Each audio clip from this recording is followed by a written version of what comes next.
Hello, Danny de Hek, aka the Crypto Ponzi Scheme Avenger. Tonight we have something a little bit different. Tonight we're going to take a little bit of a look at DAOversal. And the reason I'm doing this is because people have been promised that this is a way to get their money back if they've lost it to HyperNation and HyperVersus, which is really interesting. The other thing I'm going to do is I have found a connection to DAOversal, Sam Lee, and VidiLook, which will take your breath away. So we're going to go through that and show you that information at the end of the show. I have Rob in the background biting at his bit to read some information about DAOversal. Now, I don't know if DAOversal is a Ponzi scheme or not. Yes, I said that because I haven't done enough research about DAOversal, but it is a platform where you can actually purchase planets, and we will show you the website. We'll go through it and have a brief look. But the thing we really want to do, what I want to do today, is to go through a video that got pointed out to me that they are sending people to who are trying to get their head around how to get their money back after losing it to DAOversal, to HyperNation. So welcome my trusty sidekick. This is Rob Woolley, all the way from the other side of town, and we're both based in Christchurch, New Zealand, in case you want to track us down. Woo! And we're learning how to fist pump in the right way in the mirror. See, can you do that? Yeah, other way. Oh, yeah, it's good. We're literally sitting beside each other, aren't we, Rob? How's your day been, Rob? Fantastic, mate. Fantastic. Absolutely fantastic. Really? It sounds like you're trying to sell me a Ponzi scheme. I got a new job today. Oh. Yes, I renamed myself to reflect my new career. Oh, did we? What have we got? Michael Jackson noise double. Nose double. Nose double. Who knows? So what we did, we went to a reliable source. I've asked Rob if he wouldn't mind reading out the reliable source of information. I'm just going to test that we are streaming live. We had a few technical difficulties, which Rob's not going to mention. But we think we've ironed it all out now, and I'm a bit more happy and a bit more relaxed. It normally takes us about 10 minutes before the juices start to flow. So Yes, so Chavez Anwar, we're assuming that's his last name, who's the CEO, founder, and chief bottle washer at We Are All Satoshi, believes that the number one research tool in the world, artificial intelligence-wise, is not ChatGPT, but Perplexity.ai. So Danny went there earlier and asked the question, is DAOversal.com a legitimate business, or are they promoting a Ponzi scheme? And the answer was, based on the search results, it appears that there is some controversy surrounding the legitimacy of DAOversal.com. While the website has been described as questionable and medium risk by scam detectors Validator, it has also been featured in a Binance Square article about its land tax collection scheme and equity reward mechanism. However, there are also videos on YouTube that accuse DAOversal.com of promoting a Ponzi scheme. Ooh, it is important to note that the SEC warns about Ponzi schemes that use virtual currencies, and that Ponzi scheme organizers often use the latest innovation, technology, product and growth industry to entice investors and give their scheme the promise of high returns. Based on the available information, it is difficult to determine definitively whether DAOversal.com is a legitimate business or promoting a Ponzi scheme. However, the fact that there are accusations of it being a Ponzi scheme and that it has been described as questionable and medium risk suggests that caution is advised if considering engaging with the website. Man, Rob, you sound like you've read that 5 times. Mate, I nailed it. You did. That time, the 5th time was the best, I reckon. Unbelievable. Just getting better. Can't wait to try number 10. Boom. No, we've got it right now. We're sounding good. We've got 2 people on live. We're broadcasting this. We're recording it and broadcasting it live, which means our audience can join in. We were going for 15 people tonight, but I think I've killed the audience by starting and stopping it a few times. But we've got ourselves humming and rolling now.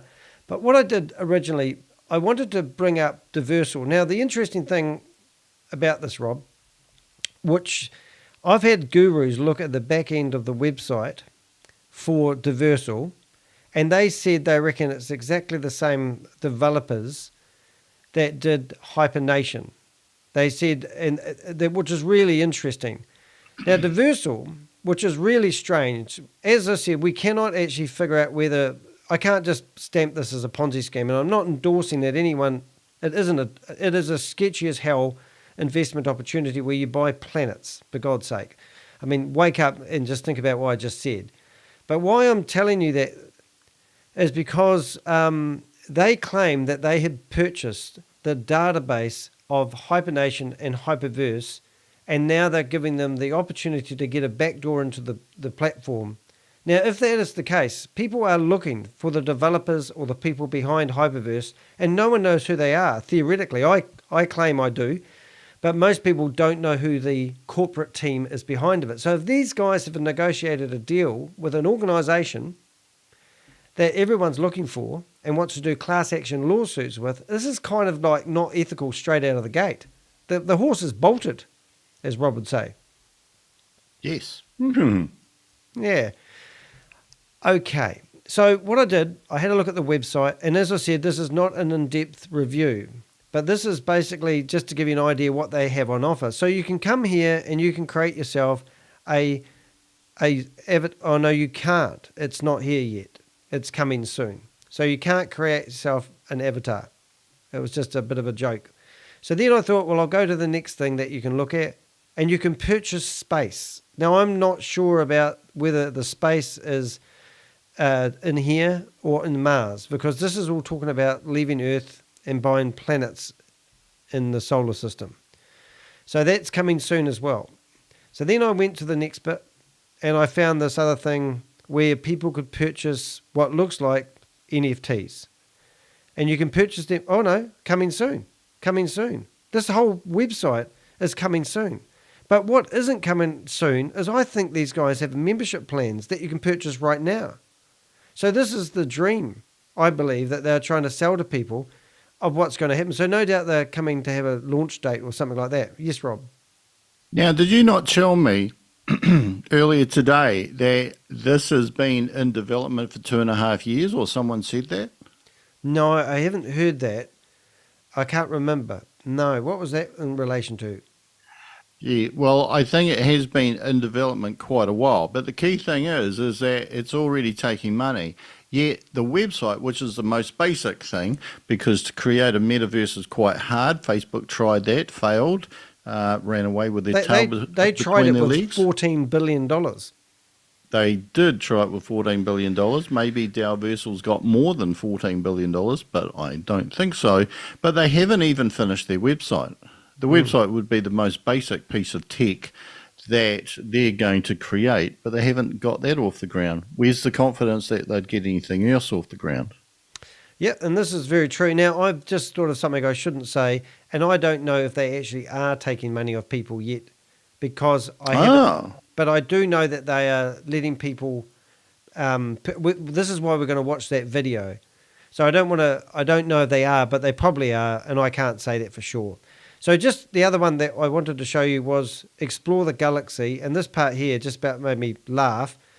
But I have heard Pinakee Naik tell people, because he's the guy that's pushing this down people's throats. That's not going to load. I can't believe that. That you can buy planets, and you can chop up real estate within the planet and sell it for as little as $10 each. Oh my goodness, this doesn't work. No, I've been actually trying on my website here in the background, and it doesn't work either. Oh, well, before we did have a beautiful planet. So let's try going from this end again. So the planets might be falling out of the solar system.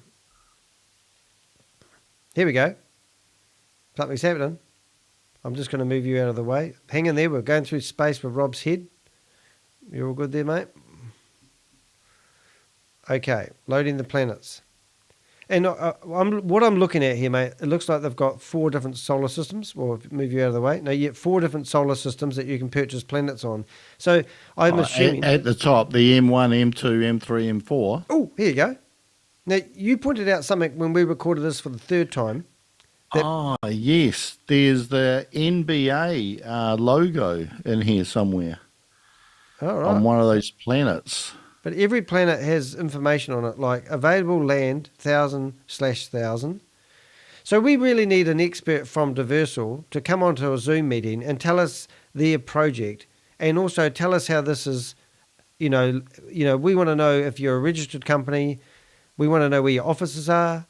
We want to know how many staff you've got. We want to know your income streams. And then that would give us more peace of mind if we were going to invest in a planet that doesn't exist. Stone Age. Yeah, now, right there is the logo for NBA. How do you draw on the screen? Because I'm clever. Oh, I tried doing it. I can't. Oh, the planet's moving. You're going to move it now? Yeah, well, it's gonna turn around. Yeah, it actually says NBA, didn't it? It came up on that thing when you clicked on it. All right. Well, The blue one? Let's click on it. That one? Oh, my goodness. All right. Planet name, NBA. Fascinating. I see. And you can subscribe to when it's available. And then what does it ask you for? This is very... Yeah, so that's an interesting one, because you'd think that name would be protected, wouldn't you? Well, not in this world, but hey, this is a legitimate company. Perhaps they've probably got alliances with everyone. It was like Could be true. That was the Earth NBA that was protected. I investigated another one called Super.1, and he had NFTs, and he literally had bought all his images of famous soccer play of Yeti images, and he was reselling them as NFTs.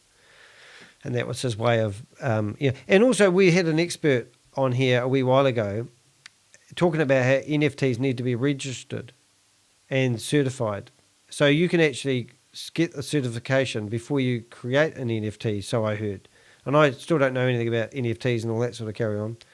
Hey, so I just went quickly through their Twitter page.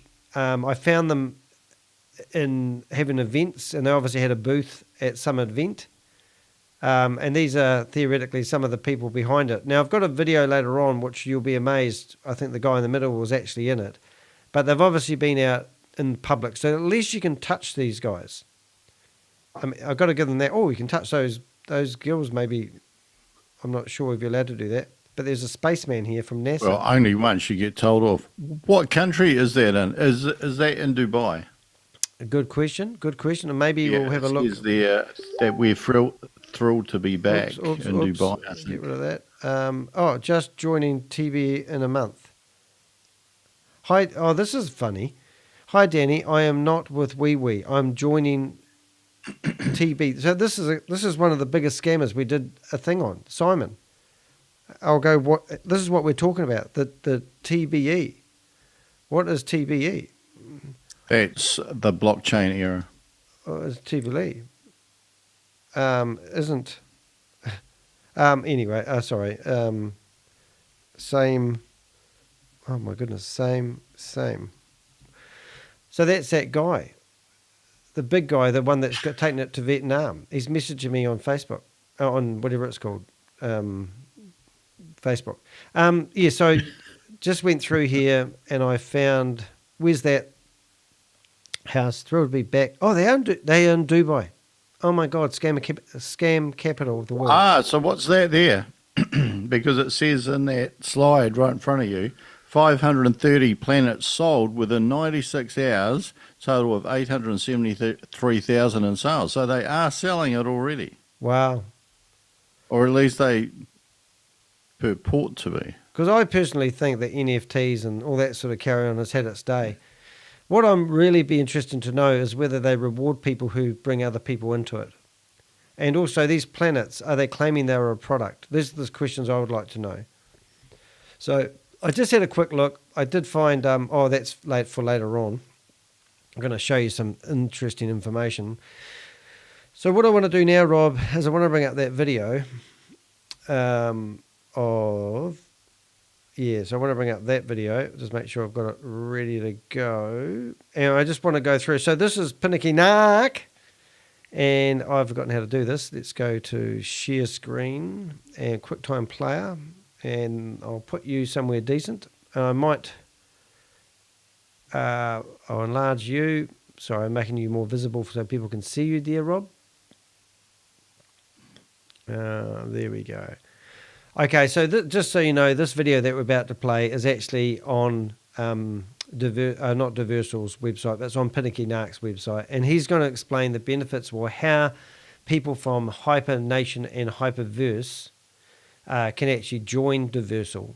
And we did watch some of this last night, but we got too tired and we restarted it. And it is very complicated. So we're just going to let it play. And then when Rob thinks that we need to ask any questions, he will ask. Does that sound fair? Perfect. All right. So this is their video. Welcome everyone to the call.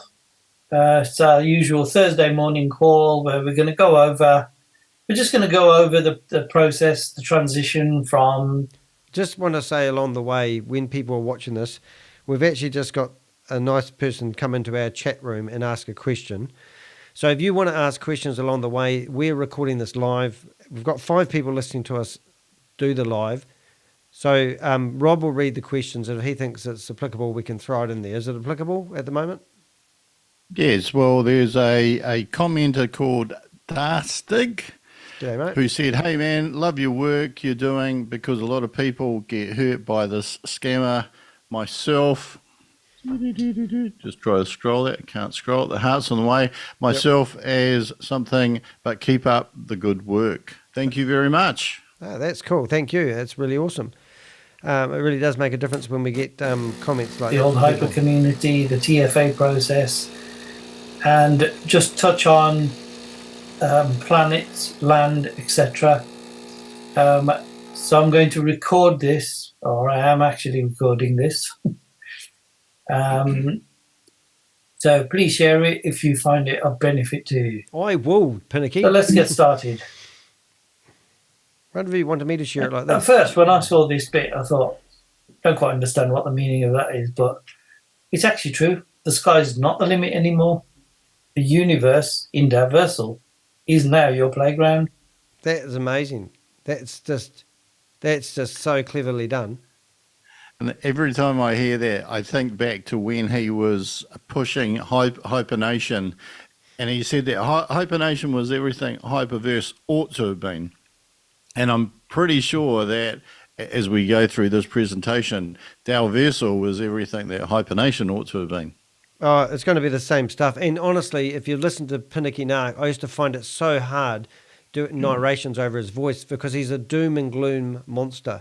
And he gives these lectures about how the world, you'd never rely on your bank. All the governments of the world are corrupt. He believes that all companies derive from 6 companies in the world. You might believe that too. I don't know if you're a conspiracy theorist, but everything's like the world's coming to the end. So if you listen to Pinakee, your future is all governed on putting yourself on one of these platforms. And wasn't your retirement schemes supposedly a Ponzi scheme? Yep. He said that the government is running a Ponzi scheme by getting people to invest in their superannuation thing. It was just unreal. Couldn't believe it, honestly. Here we go. So there's one major part that everybody's interested in, which is the targeted financial assistance, which is what we call TFA. So if you hear the word TFA, that's what that basically means. This is just a simplified way of looking at it without too much of the technical jargon. And there's 2 parts to this. There's the charging period and then the withdrawal period. First question we should be asking ourselves is... what's a charging period? Is this like electric vehicles? Are they... There's a new terminology I haven't heard of. Now, I noticed before that he said we in reference to DAOversal as if DAOversal is actually him. That was interesting. We'll see whether he uses something like that again. But I would think that charging period, just going to take a guess here, is where you accumulate your rewards, and the withdrawal is how you get your money out. But we'll see. Hey, I've just got a special request in the chat room. Pinakee Naik! Somebody asked me to haul out a Pinakee Naik. That was probably one of my better ones yet. Why are DAOversal offering what you could call a rescue package? Well, isn't a rescue package something that a government would come out with, or a country after a disaster? That's exactly what he's doing. Yeah, there's been a few crypto disasters, Danny. Yeah, so they probably need recovery agencies. Maybe that's where our future lies. We could be the recovery people. Absolutely. We could be the ambulance at the bottom of the cliff. I'd rather be at the top of the cliff pushing the bastards off who are running it. Don't You forget, start a company running insurance for crypto investors. Oh my goodness. Imagine trying to structure that to make that really work. also have a vested interest in this. Yeah. Hey, Tugman's just come into the chat room. Because if you have a Web3 project, which everybody is talking about, I mean, let's take Facebook. They wanted to launch their version of the metaverse. They even changed their name to Meta, and it never went anywhere. And they've got the biggest community out there. You know what really pisses me off about Pinakee saying that? I literally said that in so many videos, and they never mentioned anything about that when they were pushing the metaverse down people's throats. And now he's regurgitating my content and using it in his videos. What's the world coming to? And I bet you he's only saying that because there'll be some spin that comes on it.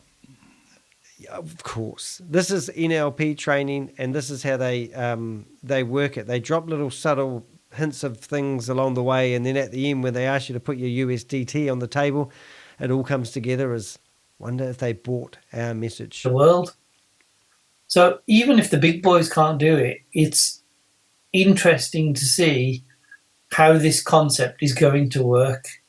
But I think whoever does it right and does it right by the community, the people, because don't forget, without us, there is no Facebook. It doesn't exist. If we all suddenly decided to leave, Facebook would literally fall apart instantly. Got to debark that bit. Interesting enough, they said the other day in a We Are All Satoshi meeting that if no one bought Apple's cell phones, Apple wouldn't exist. So you know, and they were using that because if no one bought their membership packages, they wouldn't exist either. They need people to sell their membership packages. Same, they said. And I went, I paid $2,150 for this phone in New Zealand. Now I have it for 18 months. I'll probably get $1,000, if not $1,200 for it if I'm lucky afterwards, because I bought a product. Now imagine spending $2,100 on, let's just say VAV or VidiLook, and you would have nothing tangible to sell. You know, it's just a waste of time. There's a very good parallel there that what they're basically saying is that if Facebook lost all of its customers, it wouldn't have a business. And if Apple lost all of its customers, it wouldn't have a business. And most of these crypto schemes don't have customers, right? Which is why we're calling them Ponzi schemes, because they don't really have any customers that they sell a product or service to. They have a whole lot of carnage from people that have thought it was too good to be true investing, I think. The only money that comes in most of these places are the packages that they sell, the miners they may sell, the bee fuel they may sell, right? But they're only selling it to the community. They're not selling it outside the community. Interesting enough, we've got Bill Johnson in here, who's our undercover agent for hacking into people's computers. The interesting thing he's talking about is I did a video, I think you did it as well, maybe it was just me, on Smart Steps, and it was a company that basically you could buy different membership levels, and if you spent $2,200 on a membership level, you would get rewarded in tokens, and you'd get 5,000 tokens a day if you did your 15,000 steps. Anyway, long story short, the token value is worth absolutely nothing. So it's like going to the beach and getting a shovel full of sand and saying to somebody, I'm going to give you a handful of sand if you've walked 15,000 steps. But the privilege of doing so, you need to have a platinum package. So the scam was buying the platform. And all these scams have a membership, and they have different level memberships. And all the people that are being so nice to you in these Zoom meetings are getting rewarded in real time and taking the money out of the platforms. And that's something that's really... But Bill's just mentioned that one of the ladies who I did the narration over of the video, she's actually works in a lawyer's office. And I got a comment earlier on today under that video basically saying, you don't know who you're dealing with. This lady works for a lawyer's company. And I'm thinking, brilliant. This means that we could theoretically go to her bosses and say, do you know what Letitia does when she's not at work? I'm sure they won't like it. Anyway, I just want to throw that in there. That's the conversation that's going on in the chat room at the moment. Do we carry on? So if you look at generally what the Web3 and Metaverse projects are, the community that are active is what's the most important part of this. Just like any business that has a lot of customers is active and has growth potential. So as DAOversal have actually taken the process and spent 2.5 years developing the back end of this, which is all the 3D part, the virtual. Yeah, that's what you said. So everything's got I a history. nailed though. it. I knew I'd heard that somewhere. You know this guy that was in the chat room before? I said, are you investing in wewe.Global? And he comes back and goes, no, to be, what is it? The blockchain Era. Yeah. And he said, no. So, but wewe.Global's rebranding themselves to the blockchain era. And now they say that the blockchain era has 4 or 5 years worth of, well, 3 or 4 years worth of history. But he's admitting that one's got nothing to do with the other. Now, these guys, I'm wondering if DAOversal's been around for 4 months. They never had a Facebook page. They never had anything. So did this company not exist until about 4 months ago, until it popped up on the internet?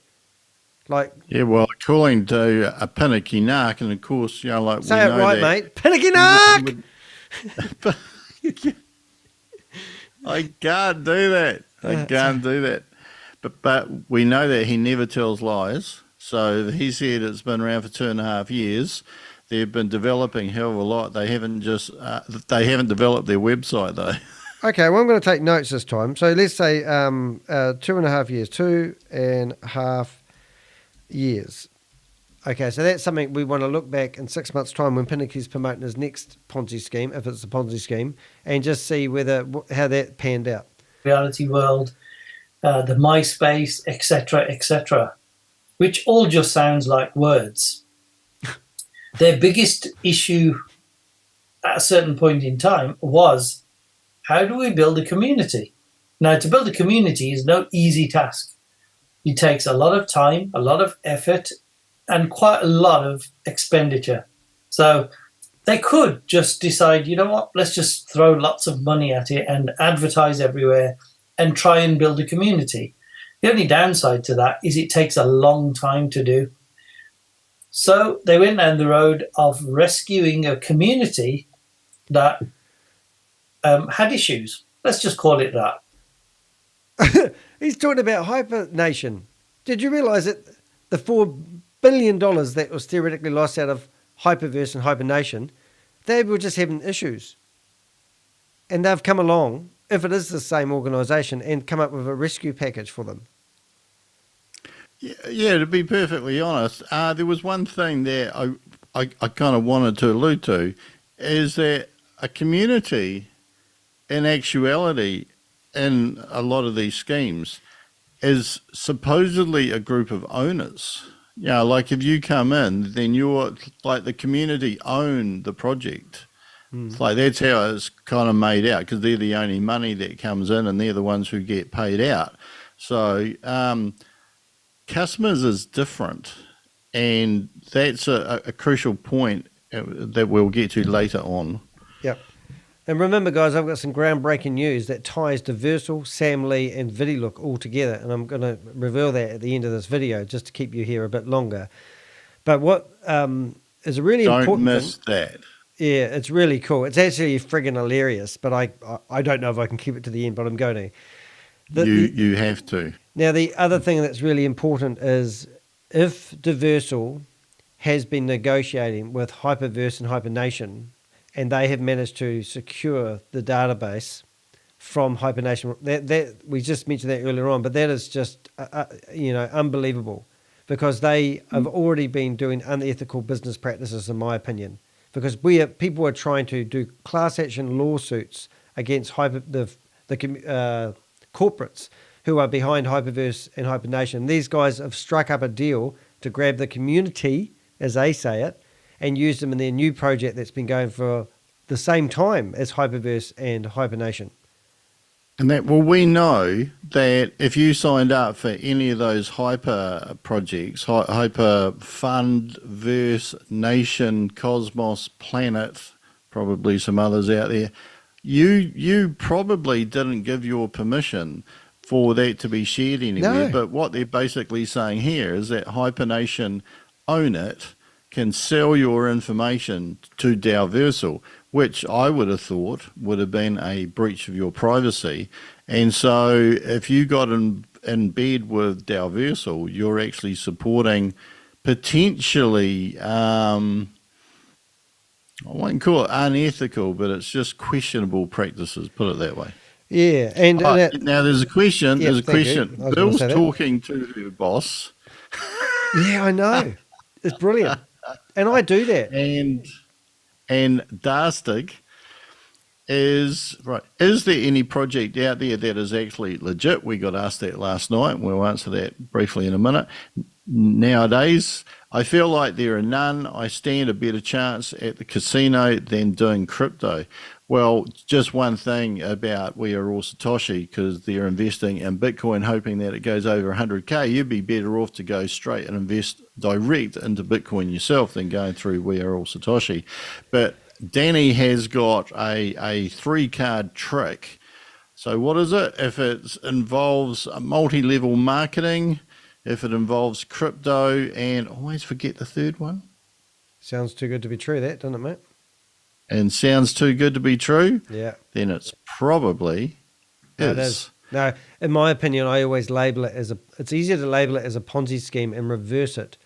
And I did actually show a list in this recording, which I might bring up later on, and of all the Ponzi scheme-like tip-offs I've been getting from people. So we're not doing this just for shits and giggles. What I want you guys to do is provide me information about anyone that you know that may be running one of these Ponzi schemes or a scam.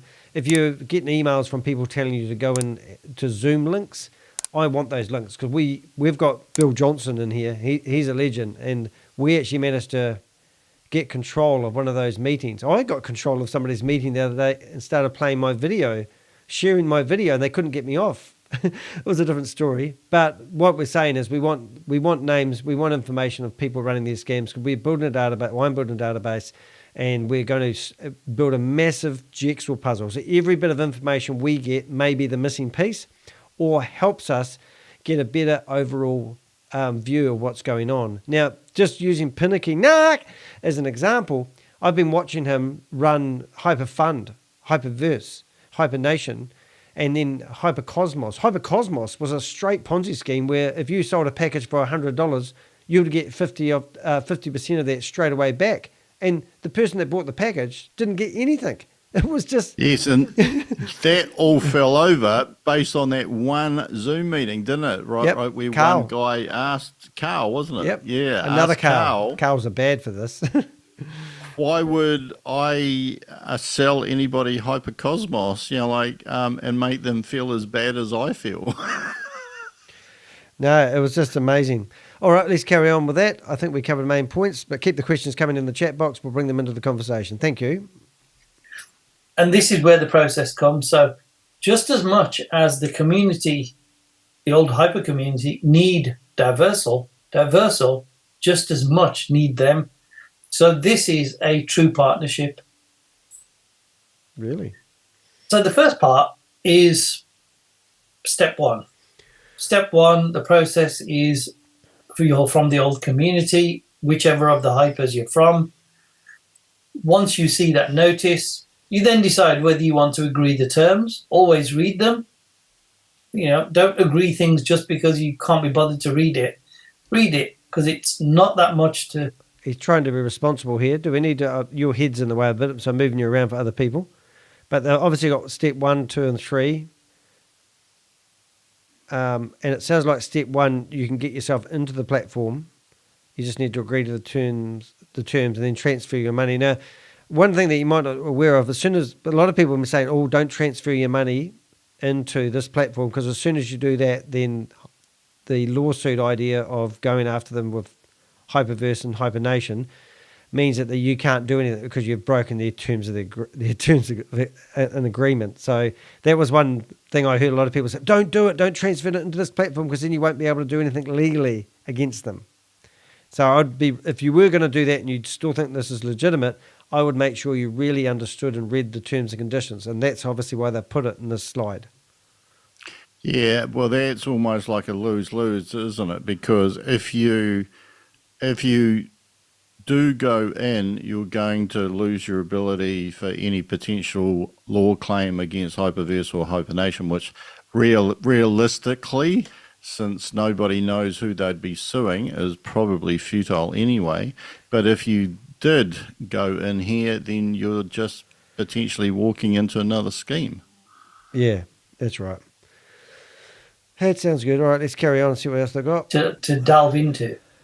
Then you've got the choice to transfer funds to Hyper Community, which is the bridge. The bridge is on So the fire. bridge where your pending rewards and your new token, which is HPT, is going to sit. So step 2, you can now withdraw HPT to DAOversal. Oh my So let's God. just touch on what is HPT. HPT is short for Hyperpact Token, and that token is what used to be the balance that was sitting in your financial, in the staking, etc., which is what you would class as earned revenue. You can use that as a 10% discount against bronze and upwards land.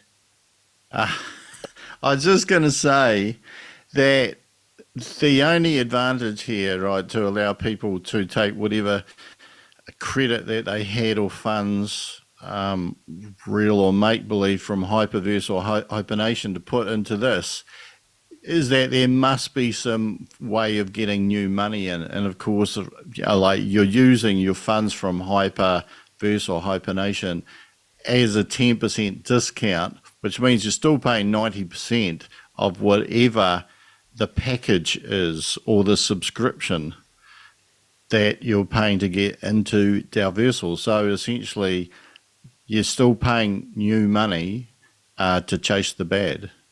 Well, the other thing with that, Rob, is if you introduce somebody into this platform, you would get, I presume, a percentage of it. So if you're I don't know introducing that it's yourself, showing that here, but maybe on another page. oh yeah, there's a few more to go. My point is that you're introducing yourself, so instead of paying somebody else that referral fee for introducing you into it, you're basically forfeiting your referral fee and getting a 10% discount because you're the one that come into the platform on your own merits. That's a choice that... Yeah. Okay.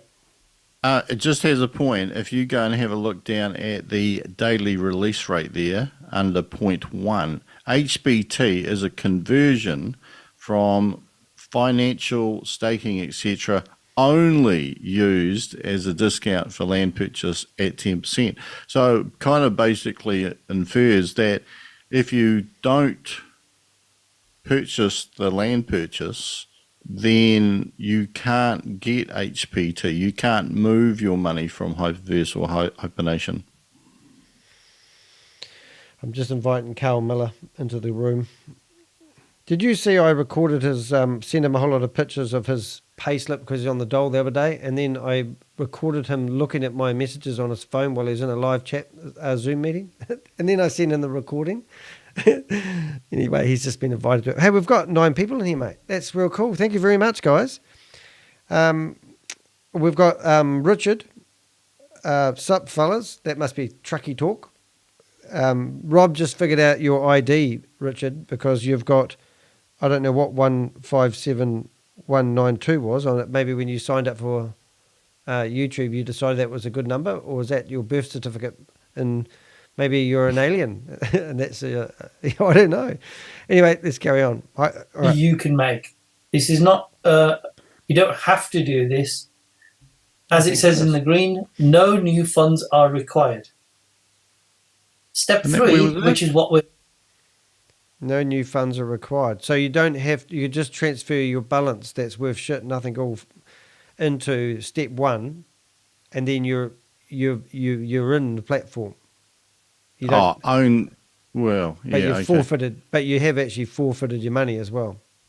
And now going to step into, which is coming on the 25th of September, which is where you will be able to use your pending rewards, which is what I would class as, what is due to you.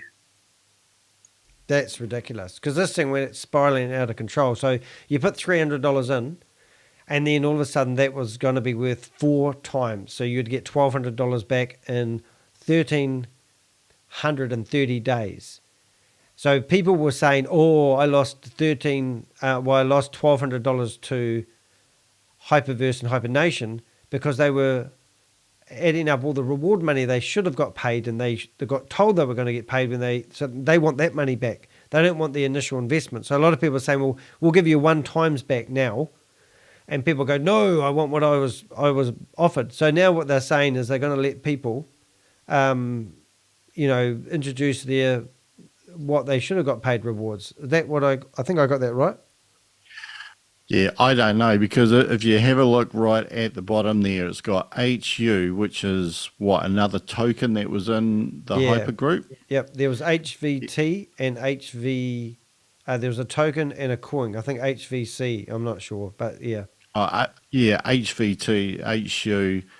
Right. And it says down there under notes, pending rewards can be used for TFA packs only, which means, despite what he said there, which I think is a little bit confusing, it seems to be that you can only transfer money out of your Hyper account into this if you're going to use it as 10% toward the pack that you're going to buy.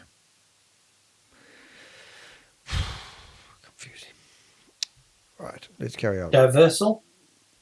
That will be multiplied by 1.5 times, which will now give you a figure of 7,500. You subscribe and you start the charging process. And the charging process is very simple.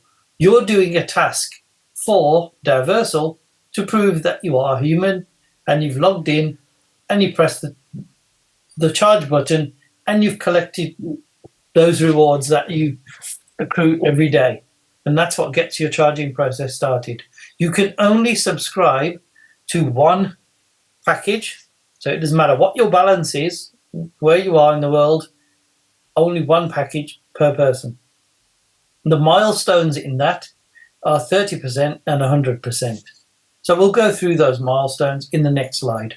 A couple of comments there, just listening to it. They're talking about how we are also Satoshi using bridging. I don't really get that as well, but the fact that they are talking about bridging as well kind of shows they're all in the same. What I've noticed by following all these Ponzi schemes, they all adopt these new terminologies around about the same time. So it's sort of showing, and we've got evidence at the end of this where we'll show you that there is a connection between DAOversal, Sam Lee, and VidiLook. But all the terminology is pretty much the same with all these platforms. Or next slides. So at the moment, these are the packages that we know about. The TFA, the first one is 5,000, which I've just told you about. The second one is 50,000, and the third one is 500,000. Each one is multiplied by 1.5. The number of subscriptions available at this moment in time, don't forget things change, is 1 subscription for the 5,000 package, 3 for the 50,000, and there are no limits for the 500,000. The milestones on each one are 30% and 100%, and on the next one is 30, 70, and 100. We're not going to go through the other packages like B and C. Thank God. Because at the moment there is no point knowing that. Let's just cover the first part, which is the bit that's important to you. So step 1 is get to your 30% target, which is charged at 0.15%. And each pack has a daily subscription limit, which will be on a first come first served basis after the people who were part of the FRA and the Satoshi AI option. I'm tired already just listening to this shit. It's just dribble and dribble. If anyone can follow this really clearly, you'd have to be Einstein, wouldn't you? I mean, do you follow? You're pretty clever, Rob. I mean, No, I think if you're Einstein, you would have actually gone to sleep because it's all nonsense. But that's how I see it. But yeah. reserves judgment. So your targeted assistance pack provides a 1.5 return of the pack value. The charging period refers to the duration during which the release amount has not reached 100% of the pack value. The pack value is 5,000. So during the charging period, the release rate is capped at 0.15%. Got that? For all Hyper members and 0.2% for Satoshi AI members. Oh, got that. After this period, the daily release rate will increase to 0.6%. You're taking notes on this, aren't you, Rob? So we can remember this. Daily rewards like land staking, etc., can add to that and reduce your time.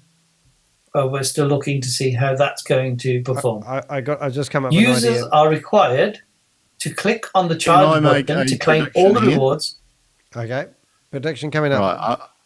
Right. A prediction is that despite the fact that Pinakee Naik, I can't even do that. Pinakee Naik! That's it. Has been reading through this really quick, and most people aren't going to follow. In fact, I don't think anybody's going to follow this. Yep. And he will get somewhere towards the end and will go, well, it's all pretty clear. I bet you that's what he says. Well, you just need to keep reading this until you fall asleep.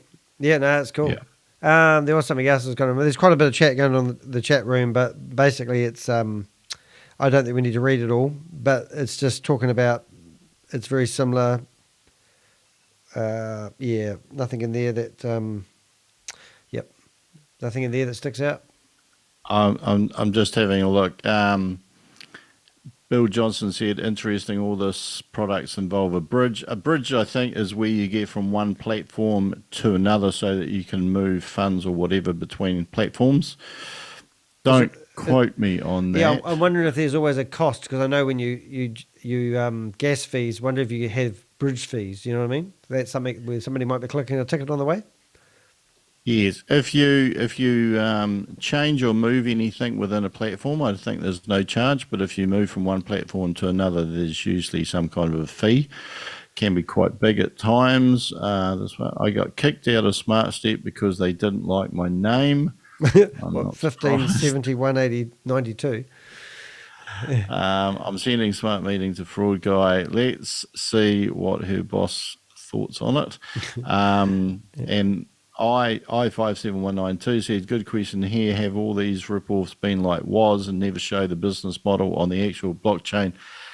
Yeah, that's actually, I only learned that today or yesterday, that you can actually store heaps of stuff on the blockchain. It's not just about coins and tokens and stuff, and that apparently is why Ethereum is far more advanced than Bitcoin, because the Ethereum model was created about 7 years after Bitcoin. Yep. And so the blockchain technology had advanced quite a lot. That's a little piece of useless information for good. you. So where are NFTs stored, Rob? I'm not too sure about NFTs. I am, but they are actually stored on computers, but people think they're stored on the blockchain. But only what is stored on the blockchain is the address to where they live. I love how Bill and this other guy actually think that I actually know what I'm talking about. Sometimes I do, but a lot of times I don't. So I can't answer those questions other than any comment that I've already made. Danny and Rob, search all these the same way as the something order. Is that from the Da Vinci Code? Don't know. Refrain and desist. That's obviously referring to the Californian state who have declared we are all Satoshi a Ponzi scheme. Yeah. Subscriptions are the products. Yes, well, that's actually very true, but they don't deliver. And P Music, who's a new commenter in there, we're up to 10 now watching. Laws will not allow them to operate in Australia soon. Yes, and I think laws like that to clamp down on this are coming to countries near you. And I think America is moving that way as well to put in regulation. No, but this is even better. There was I don't know if it was actually my friend that actually shared it to me via email, but there was a video that was on ABC News Australia today, and they're actually showing that they've actually they're about to implement really tough crypto laws to stop people being hurt on the exchanges like FTX, and also obviously I gave them some information a couple of weeks ago on Sam Lee, because his blockchain Global actually had, I think it was ATX, whatever it was, their own blockchain exchange that fell over and $50 million was lost. Yeah, an interesting piece of information that I read recently about the proofs of reserve is that most proofs of reserve actually don't manage 30% of the funds like we are all Satoshi. They actually manage 100% of the funds. And basically what that means is that anybody auditing the proof of reserve can have a look to see that all of the funds that went into the company are actually accounted for on the blockchain. But when you have a proof of reserve that's less than 100%, like 30%, Yep. There's no way of properly auditing that, or at least that's how I read it. So I thought that was interesting. Yeah, this audit stuff is a load of rubbish. How many crypto companies do we know claiming they're having stuff audited at the moment, but we never ever hear about the audit? Even like the wewe.Satoshi telling us their Volta reserve that's got $4.2 million in it, and they claim to have, I think it was about 150 Bitcoins in it, when Sam Lee took off with his own company. I don't know how the hell to explain that properly. But Shavis, I asked him directly on a Zoom meeting, and he said, oh, we're getting it audited at the moment. And I go, well, how long is that going to take? You've only got like 50 transactions on it. Yes, they are getting it audited, but the person who was creating everything appeared to be Chavez, and he was, like there's usually a third party that comes in, but like maybe I don't understand it well, but that there's been no result from that supposed audit anyway. They never do. It's all bullshit. And I've got smashing evidence that we're going to tell people when we get to the end of this. I'm going to show you the connection between DAOversal, and this is why we're doing it, and Sam Lee and VidiLook. To charge the targeted assistance pack, users can withdraw funds once the care package reaches 30% of the pack value. So we're going to cover that in the next one. So if you look at the timeline at the moment, it's 0%. You start with the 5,000. That is 100%. The balance, which is the 2,500, is then added on. That becomes 7,500 is your end game. That's your goal. Why does it have to be so bloody complicated? So let's just have a look at that. So 5,000 is what you start at. 30% of that is 1,500. 0.15% is being released daily. You press your charge button until that amount drops into your balance. And that is a process you will do every single day. Now, the next... That's something I hope they mention. They have a 3,000-day recovery strategy for HyperNation, HyperVersus, but you have to log in every day. Can you imagine your bank saying, if you don't go into the bank every day, we're going to close your account down? This is what they say. Very similar to what they were trying to enforce on HyperNation. They want the community to be proactive, and then they tell you that you'll get extra points if you work on social media and all this sort of shit. It's just disgusting. All right, back to you. Oh, hurry up. Goal, which is the 100%. Once you hit 100%, the release rate changes to 0.6%. I bet that and that's when you receive 30 DU per day. So you can see it's a case of... Just a point there. That 0.15% release rate, at a very rough calculation in my head, means that you would be waiting the best part of 2 years to get your initial investment back. Far out. Last time I had a release, mate, it didn't smell very nice. Come in and do this task, and we'll do our part of the next process. So your first milestone is 30%. So 1,500 is what you need to get to. And after you hit that, you start at 2.25 DU per day, dropping into your withdrawal balance. That's when you can start the withdrawal process.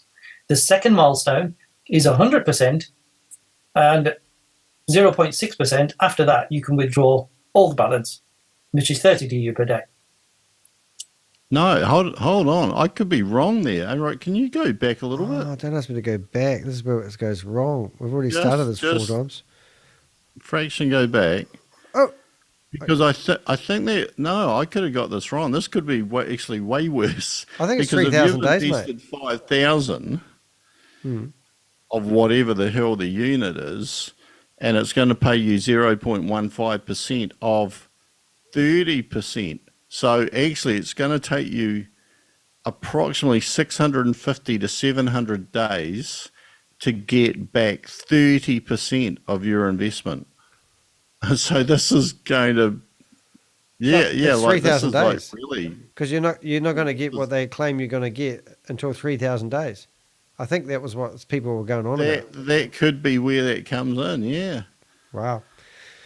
Thank you. I have sped this up, so if it's too fast, let me know. And if you want it faster, let me know. Dropping into your withdrawal balance. That's when you can start the withdrawal process. The second milestone is 100%, and 0.6% after that, you can withdraw all the balance, which is 30 DU per day. So let's just have a look at a passive user, somebody who doesn't want to buy any land, doesn't want to buy a planet. That's entirely their choice. Don't forget, you're still doing a task which DAOversal has asked you to do for your part of this agreement. So you've bought no land, you bought no planets, you've got package A, which is 5,000, 7,500 is your end game. That's what you want to extract. Your release rate is 0.15%, so 7.5 DU, which is equivalent to USDT, per day will drop into your account. Once you reach 30%, which will happen in 200 days, if you only do this part. Might not be. There's a ton of ifs and then and if. It's just there's so many words, only if and all that sort of shit. Perfect solution, but it's a solution. And don't forget, this process becomes a lot more powerful as more people take up this offer. And what have we got to lose? Apart from a few seconds per day logging in and pressing a charge button. After you've started that process, 466 days gets you to the next milestone, and you can then withdraw 30 DU per day until you've extracted your 7,500. Then the journey is up to you. Now just think, we all log into various social media, etc., and click on likes and links and shares and for all sorts of different communities. Logging into your account and pressing the TFA process makes complete sense. And here's one way to look at it. There are lots of people who probably won't take up this offer, or B, don't even know about this offer. And you'll be there first before everybody else. Might do that. So, as they say, the early bird gets the worm. And that's literally the case. So, everybody wants what they want is to be able to extract, and DAOversal need you to do a task. So, each one works together. If you do one and not the other, it doesn't work. So this is truly a partnership. Oh, that's so romantic. That is literally the TFA process. It's romantic. So I think it's important that everybody knows what is DAOversal about, what is the game plan. So they have a Web3 project, and it's a metaverse. Metaverse. This document, which I'm not going to read out, basically tells everybody that this is not any kind of financial advice. There's always a possibility of financial loss. Don't do anything that you're not sure about. Always ask for advice. And like anything new, if you do decide to take a step into a new world or a brave new world, like the Wild Wild West, then start small and just see how things work, and then decide whether it's a journey you want to take. You got there right. So welcome to DAOversal. It's a planetary ecosystem, and that's probably the first thing that a lot of people will find really weird is like, how does this work? How can you buy planets and land and in a virtual world? And believe me, I thought exactly the same way, probably a lot of people. He says that same shit every time. I thought exactly the same way. I thought this doesn't make sense, but now I do think it makes sense, and you should make it sense with me. Our thinking is, this doesn't make any sense. I can buy land in the real world. Why would I want to buy land in a virtual world? Well, let's take a look. First thing that DAOversal did, which was to sell 400 planets, which as a planet owner, you become a node. And you will then have 1,000 pieces of land on each planet. Now, anybody who's thinking, wow, this is great, I'll buy a planet and I'll sell loads of land and I'll sit back. Actually, it doesn't work that way. It sort of does, but it also doesn't. When you buy a planet, it's the same as you putting up a building on a piece of land in this world. And then you've got to sell each of the office spaces or each of the apartments within that. So it's a much harder task than just sitting back and buying a planet. Now, there are 3 tokens built into this. I'd rather shoot myself in the face than do this. I mean, really? I want to become a salesman? I just bought a planet, for God's sake. I'm the Lord of the Rings hero, and now I have to chop this planet into 1,000 parts and sell it to my mates. Hey, imagine going up to your mate. Hey, Rob, do you want to buy some land? Where? I'm thinking of building a house. We'll go for a drive. Oh, no, you don't have to go for a drive. Just pull out your phone. I'll show it to you. Yeah. Oh, yeah, that's right. Yeah, I'll give you a screen share. DU, RC, and DT. So DU is pegged to the USDT at 1-to-1. You can swap 10% of your market rewards can be swapped to DT according to the DT rate. The RC, which you get when you have a bronze planet or an iron planet and above, is what we call a resource coin. A resource coin is what you're going to need to be able to develop. Now, I went to their website before, and I went to the bottom, and they have all their tokens, and they're coming soon. That's what they said. Land on your planet. And there's a very good reason why you'd want to develop land. I mean, think of this. You put your sci-fi hat on and think, if you were flying around the universe and you found an empty planet, well, it's just an empty planet. Next thing is to build on that planet and develop the land. That's where the development comes in. So in the future development, there will be a resource marketplace where you'll be able to go and buy. Believe me, I have no idea what, but it definitely sounds interesting. And there will be benefits for people who hold their resource coins. Now, DT is what we call a DAO token, and a DAO token is what you would use or what you would need to vote. So any kind of new ideas, concepts, etc., would be put out into the community or the planet, and people would vote on it. And this is where DT comes in handy. So these are the 3 tokens that would be of use. So we have 3 planets that were currently available. We've now sold out. There's missed out. I wanted a planet. Oh, no, we missed out. I could have had a planet. I've been in this queue for how long? I want to buy Mars before Elon lands a spaceship on it. Imagine that. Elon gets to Mars and Danny de Hek owns Mars and Elon has to divert his spaceship.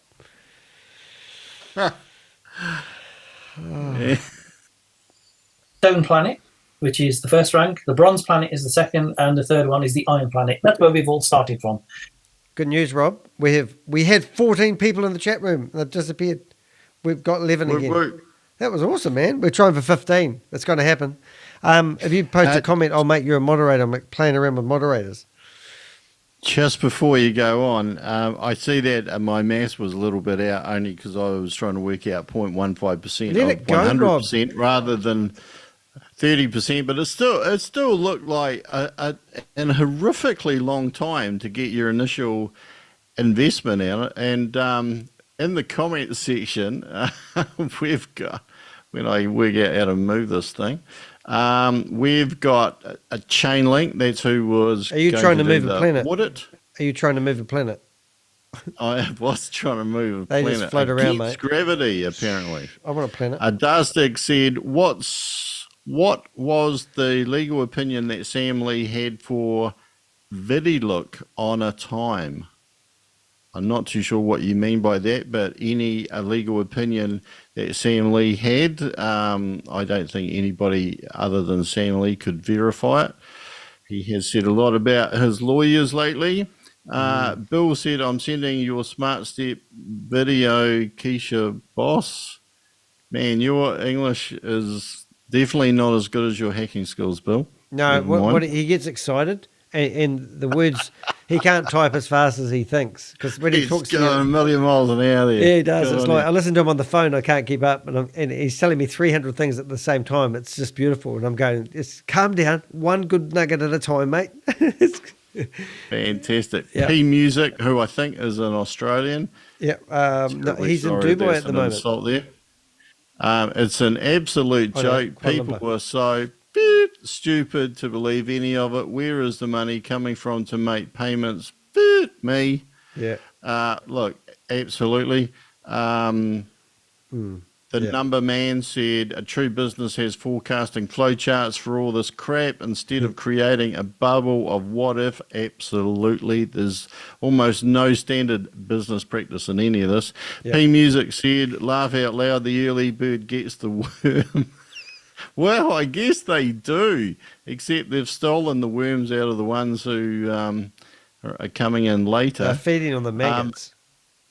No accounting, only selling you a future without anyone ever showing any real results. Absolutely.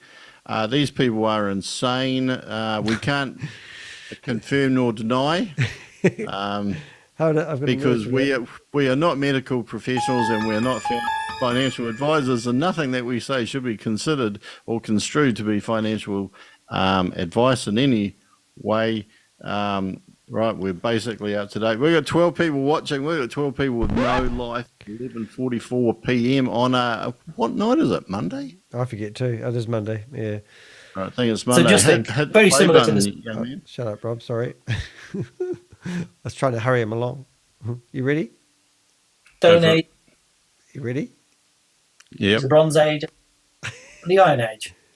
The prices of these planets at the time when they were sold was 500 USDT for a stone planet. A stone planet? What the hell is a stone planet?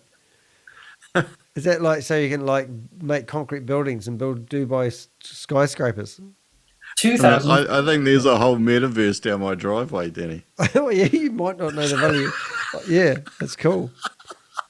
Oh, it's Kuala Lumpur. Sorry, I did realise that, mate. You're in Kuala Lumpur, I forgot. For a bronze planet and 3,200 for an iron planet. There is a land tax formula for the people who buy these planets. That was in, didn't they get criticism for that? We read that in the start, didn't we? Land tax formula. They got, in our notes, land tax. It said it had been featured in Binance Square article about its land tax collection scheme. Oh, you're onto it, mate. Yes. Yes, which I don't know if that improves the credibility of DAOversal or removes the credibility of Binance. Hey, we've got, yes, we've got somebody waiting for my shocking news how I'm going to tie all these Ponzi schemes together. It's very simple investigation skills, but I'm very proud of my moment. Even Tugman will be impressed. We'll I go was through quite impressed. the actual workings of that in the next slide. But on the stone planet, the accumulated stake times 0.6% times 10% daily. Believe me, it sounds Believe me, he said that. Like, I'd be recording these. I've got memory lane going on. I'm waiting with bated breath to see what he's going to come out with in this next sentence. Believe me. like a lot more than it actually is. The staking amount times 4% is a one-off on the bronze planet and the iron planet. You do have the authority to name your planet and put up a manifesto. Otherwise, Oh, so Nike, that's why they've got the brand names on those planets. Because obviously Nike's bought one of these virtual planets and put his logo on it. Surely you wouldn't name it the Crypto Ponzi Scheme Avenger planet and then put my brand on it without somebody having authority to do that. how else Exactly. are The people going to know? NBA's bought one. Yeah, oh, that's right. NBA, I knew it was that. what you do on your planet. So subscribing to a planet is the equivalent of becoming a node of that planet. For every piece of land sold from the stone planet, the node receives 10% land tax of the daily rewards generated by the land. Believe me, it sounds like a lot, but you'll soon realize it's a small amount in the right direction. For every piece of land sold from the bronze planet or higher, the node receives a one-off land tax of 4% based on the initial pledge amount of the land. Let's just take a look at those figures. Oh my God, this is just all figures. I want to know how they're actually going to, I want to see the development team. I want to see a whole lot of guys in front of computers building this shit. I want to walk through the offices. I don't want to know about how much money I'm going to make if, you know, show me the mechanics of how this works. It's just nonsense. So as a stone planet owner, the land tax formula is 0.6% times 10%. So let's take an example. The maximum that can be staked on the stone planet is 100 DU, which is equivalent to 100 USDT. So let's take an example of 500 landowners who stake 100 each. That's the land tax, which is 100 times 0.6% times 10%. That's 6 cents per piece of land. So if you times that by 500, that's 30 DU per day. So guess what? Not 500 pieces of land are not going to sell out in one day. It takes time to actually build up your stake. And the reason why we call stake amount is, think of this. The person who's looking at the land has found your planet and staked a claim. And when you stake, that's your piece of land. And now you're going to benefit from that piece of land. And this is where the daily reward comes in. I actually think this is quite good, Rob. We got a comment in the chat room that is almost like he was reading my mind. This is like the Sim City video game. That's exactly what I was thinking about before. Hey, can you draw on the screen? Why don't you draw on the screen and let's have some fun while we listen to Pinakee Naik. So your bronze planet, the land tax formula is the stake amount times 4%. So for example, 500 landowners who stake 250 DU, as an example, land tax of 250 times 4% is 10 DU per day. Sorry, 10 DU as a one-off.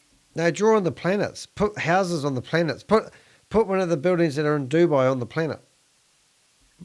So if 500 people did that same option, then 10 times 500 is 5,000. That's as a one-off. And it's not going to happen overnight. It's going to take time. So don't expect things to happen instantly. Yes. Buying a planet does not guarantee that you will sell any land at all. Is there any guarantees in this? Has anyone got a guarantee on anything? Is that your house? My house is a very, very, very nice house with 2 cats in the garden. You'll have to wipe this all off when we go into our next slide, won't you? I don't know. We'll see. So you'll receive 30 DU daily from your stone planet and 5,000 as a one-off from your bronze planet. Each one has its own benefits. Oh. Let's just take a look at the land.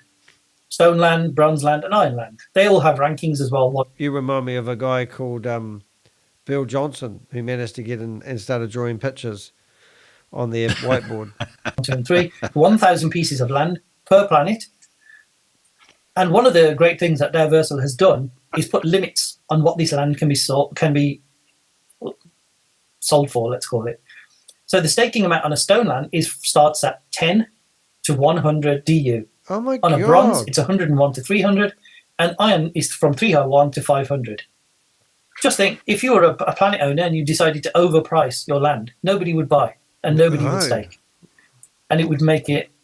Oh, Chavez would buy it. He's got lots of money. You know, a place where nobody would want to go.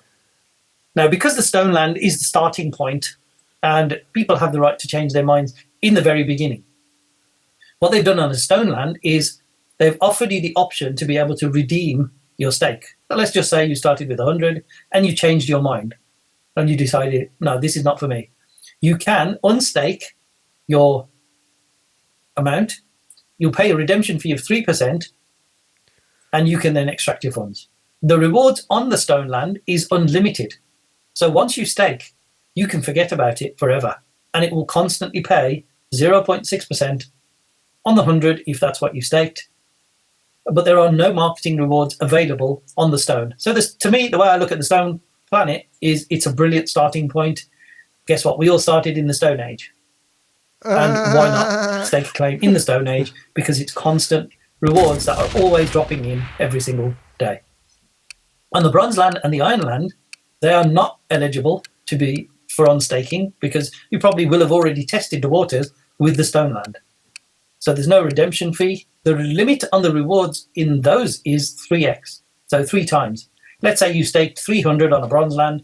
The maximum you would be rewarded is 900, which is 3 times the amount. What you would get rewarded in is RC, which is the resource coin, and these have a unique release rate.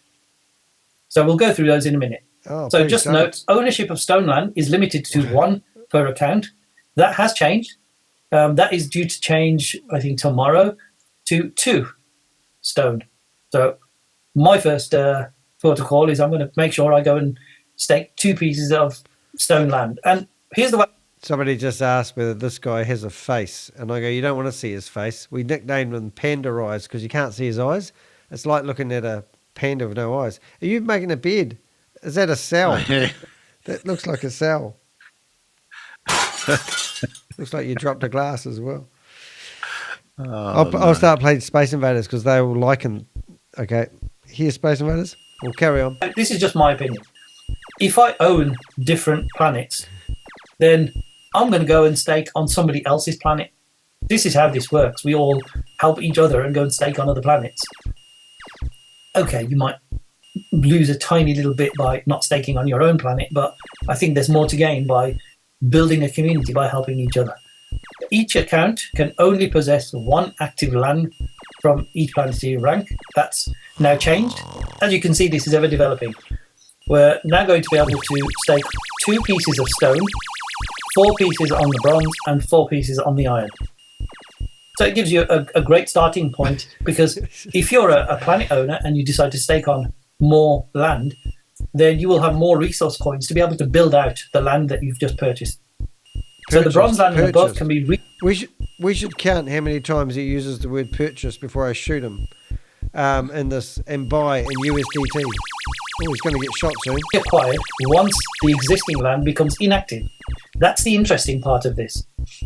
Once you've reached your full potential of 3 times your staking amount, you can now resell that on OpenSea because this is an NFT. Your land is an NFT. The question is, an NFT. What would it sell for? Because you might find that people around you have already purchased the land and they're building on it and they're developing games and all sorts of things, and suddenly the value of your land might have gone up.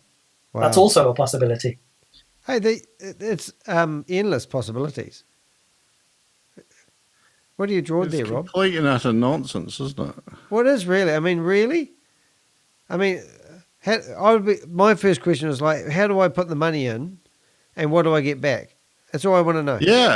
Yeah, like unless you're some mathematical genius, you wouldn't even be able to work that out. I haven't seen anything like you all 2x, 3x, 4x, 5x your money yet. You're drawing your picture behind the iPad, so I'm going to remove the iPad so people can see your picture. This is Rob's picture. Oh, you got curtains. You're good, man. Yeah, mate. You'd be able to sell that as an NFT. I think it is an NFT. Well, it's on an NFT platform. That's better looking than any planet I've seen tonight. Just saying. All right, let's get back on Pinakee. Let's see what we've got. Pinakee Naik!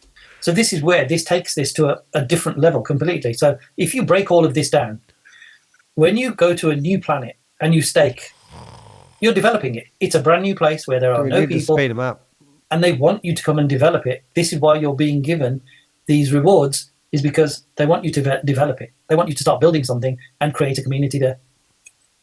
So the release rate, the unique one, is exactly what it says. For the bronze planet and upward, the staking period for day 1 to 10 is 1.5%, is what you'll be released. From day 11 to 30, you'll be released 1.2%. Day 31 to 60 is 0.8%. And day 61 onwards, the rate drops to 0.4%. So here are the notes. All rewards, including daily and marketing rewards, will be in RC, except for Stone Planet. Users are required to claim the rewards manually within 120 hours from the pending reward account. And this is where activity comes into it again. And you can see why they're doing this. They want you to go and claim your rewards. Otherwise, rewards generated after 120 hours will not accumulate until the previous rewards are claimed. If you purchase a planet and you've got land, you're obviously going to want to go and claim your rewards. Why wouldn't you? But if you decide, oh, you know what, I don't want to log in, I'll just bought some land and I'll sit back for the next 400 years, it doesn't work.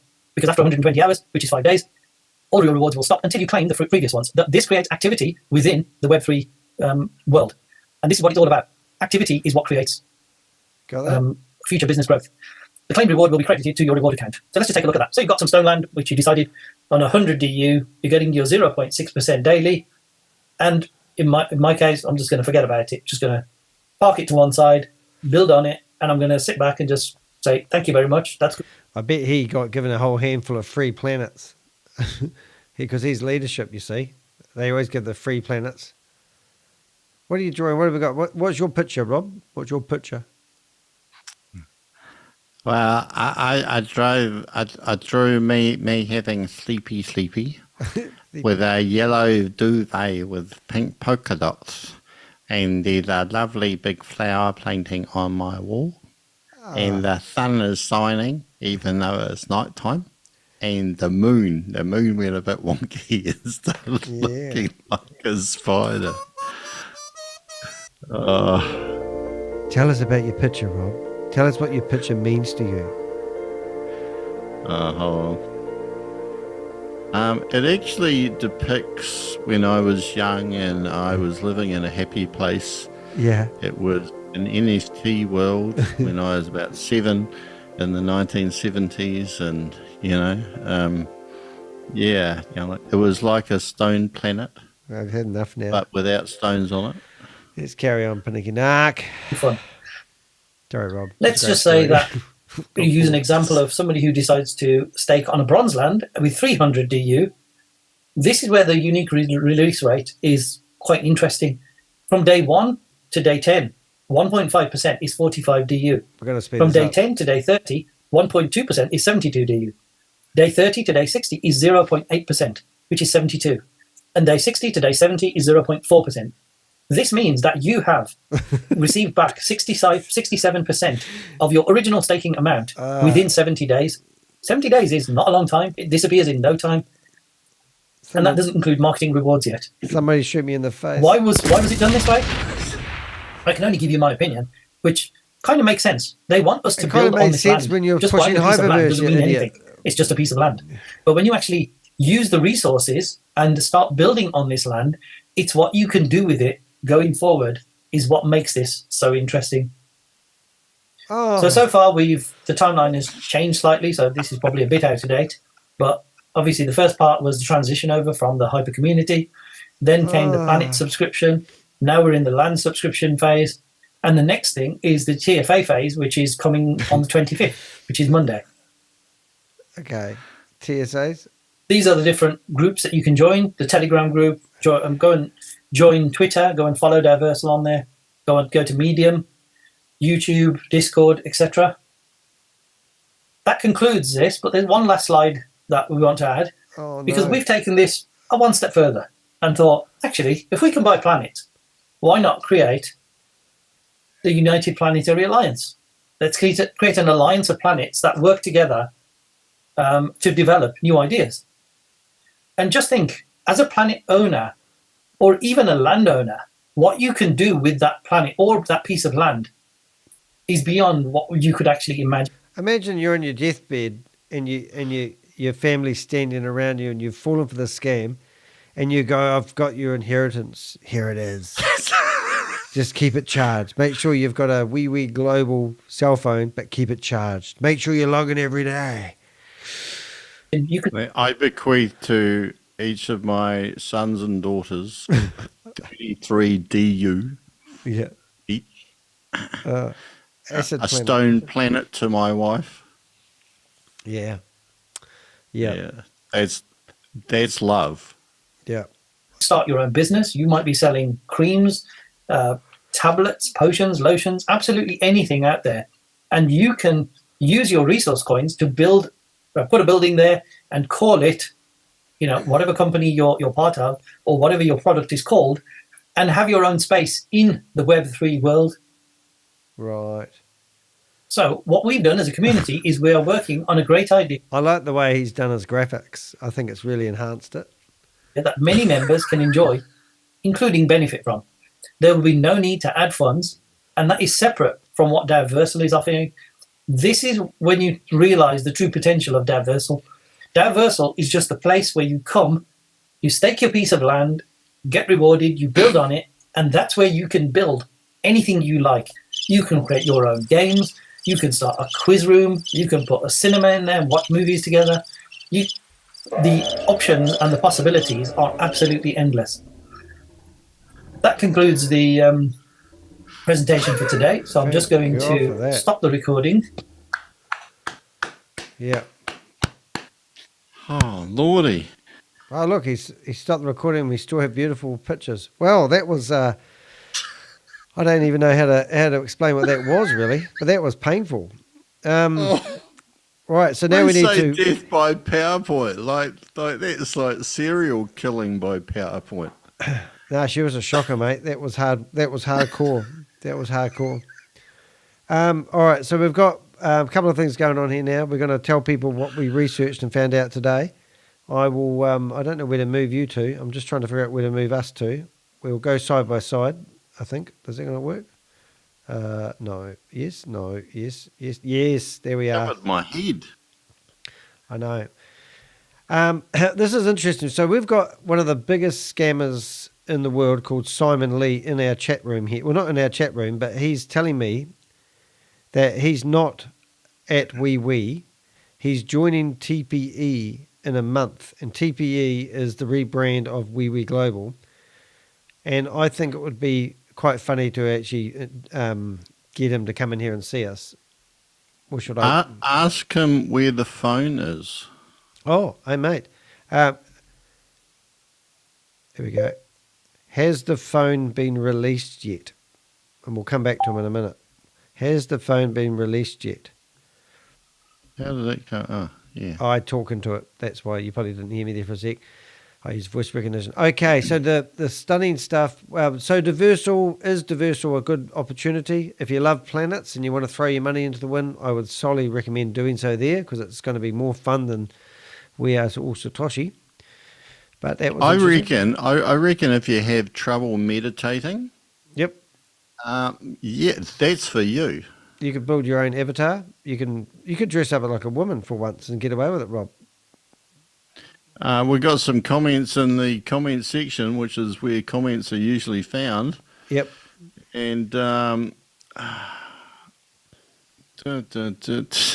if we had taken the piss out of DAOversal and you want to come on here and organise a Zoom meeting, you're in leadership, because what I'd like to show you now, I'm going to navigate while Rob's reading the comments, but I'm going to show you a meeting that they had on Zoom three days ago with Pinakee Naik and also a lady, what was her name? De Oki or De... De Oki, I think it is. Yeah. Her last name is spelled Okeh, isn't it? Yep. All right. And I'm going to ask you guys to watch that video with me, and then we're going to ask you, I'm going to put it into stealthy mode so I can let that broadcast. You might have noticed a green tinge has gone onto the screen.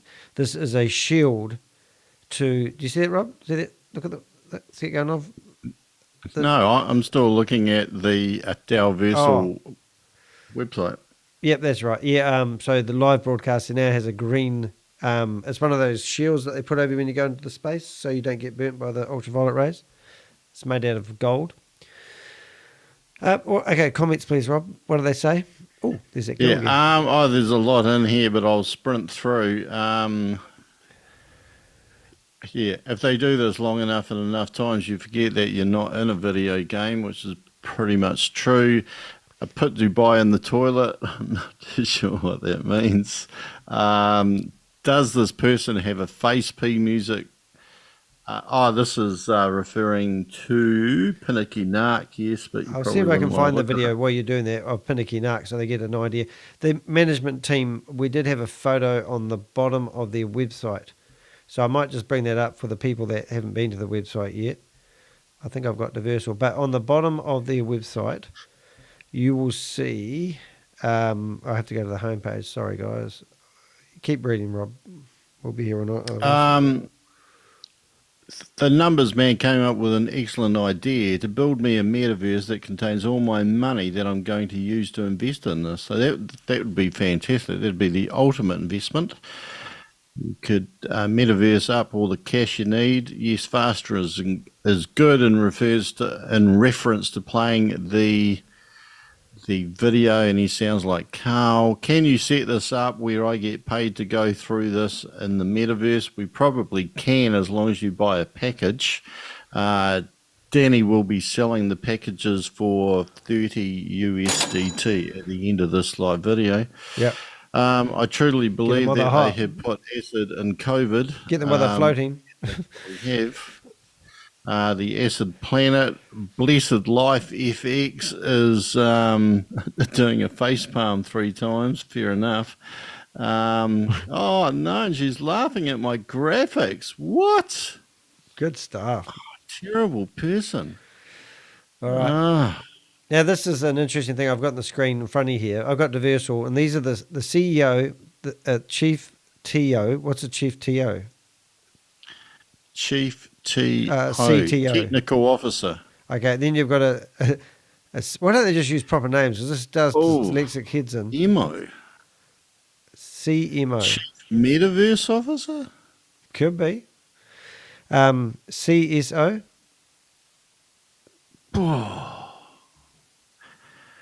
Chief something officer. Have we got any comments in the comment section about what S could be? Yeah, could be a goodie. Or M, even.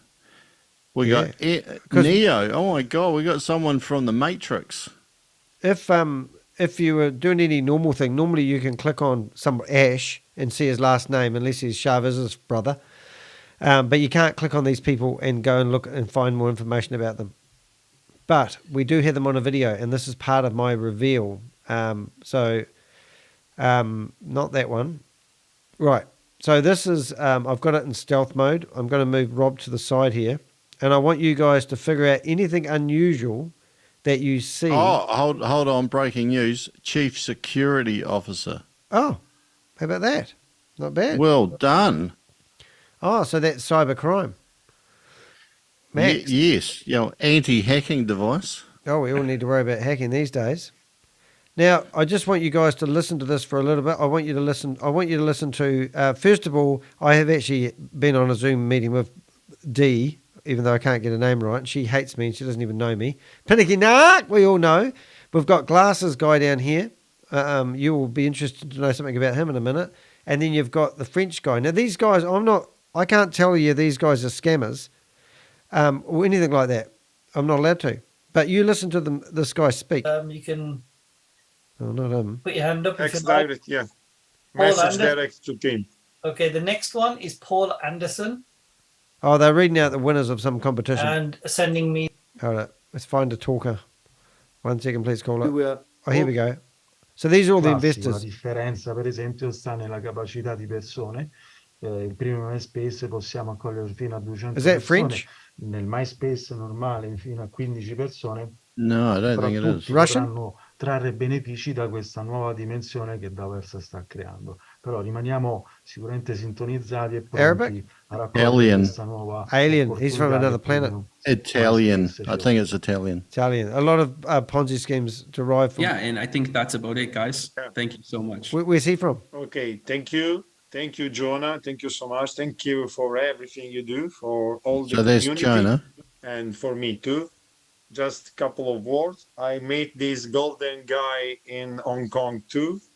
And after hearing him speaking, I immediately decide to believe in him. So I can't believe in this guy. And This is all part of the bullshit though, isn't it? Everything they say is all about believing and trusting. And you can't find out anything about these guys. But if you do have any information on these guys, remember to go to my website, go to the Contact Us page, provide me any information. It will be anonymous. It will be much useful. It might be the piece of the jigsaw puzzle. And I haven't really gone into DAOversal and research. So this is the first video I've actually done on it, believe it or not. Even though Perplexity AI used my content to come up. It wasn't that funny. 2 of the videos and the references come up because I had Pinakee Naik in there. It was brilliant. Okay. Breaking news, we have CMO could be Chief Marketing Officer, and Blessed Life would like to take back her suggestion of Chief Security Officer for CSO and believes it is actually Chief Scam Officer. That's brilliant. I don't know if we can renege comments, but we'll have a meeting about that. Right. So just this video. So this is Strategy Labs. If you go to YouTube, this is actually Pinakee Naik's, and I've got to bring that up actually. So this is Pinakee Naik's YouTube channel. And what I'm finding is, like, when we went into VideoLook, we noticed that all their videos had literally disappeared.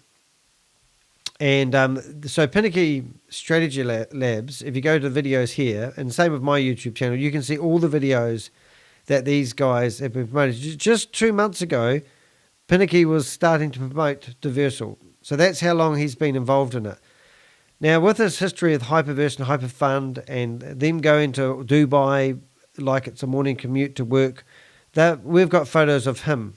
Now, below that, here he is promoting HyperNation, and it just goes back 11 months, and you get the idea that this guy is rampant at promoting. This is a year ago. This is when he was introduced after Kalpesh Patel left. And then all of a sudden, Kalpesh got replaced with Pinakee Naik, and voila, here we are. And the rest is really history. That's it. So that's his YouTube channel. He's got 2,700 subscribers, 54 videos. Wow. But that picture of that guy there made me think, I used to be a wallpaperer. And I look at that background of that picture, and I see it here. And I'm thinking, I've seen that wallpaper before. Now, this is DAOversal. Now, so I went back to a video I did. Oh, really? Not now, not now, not now. No, now. Sam, here it is.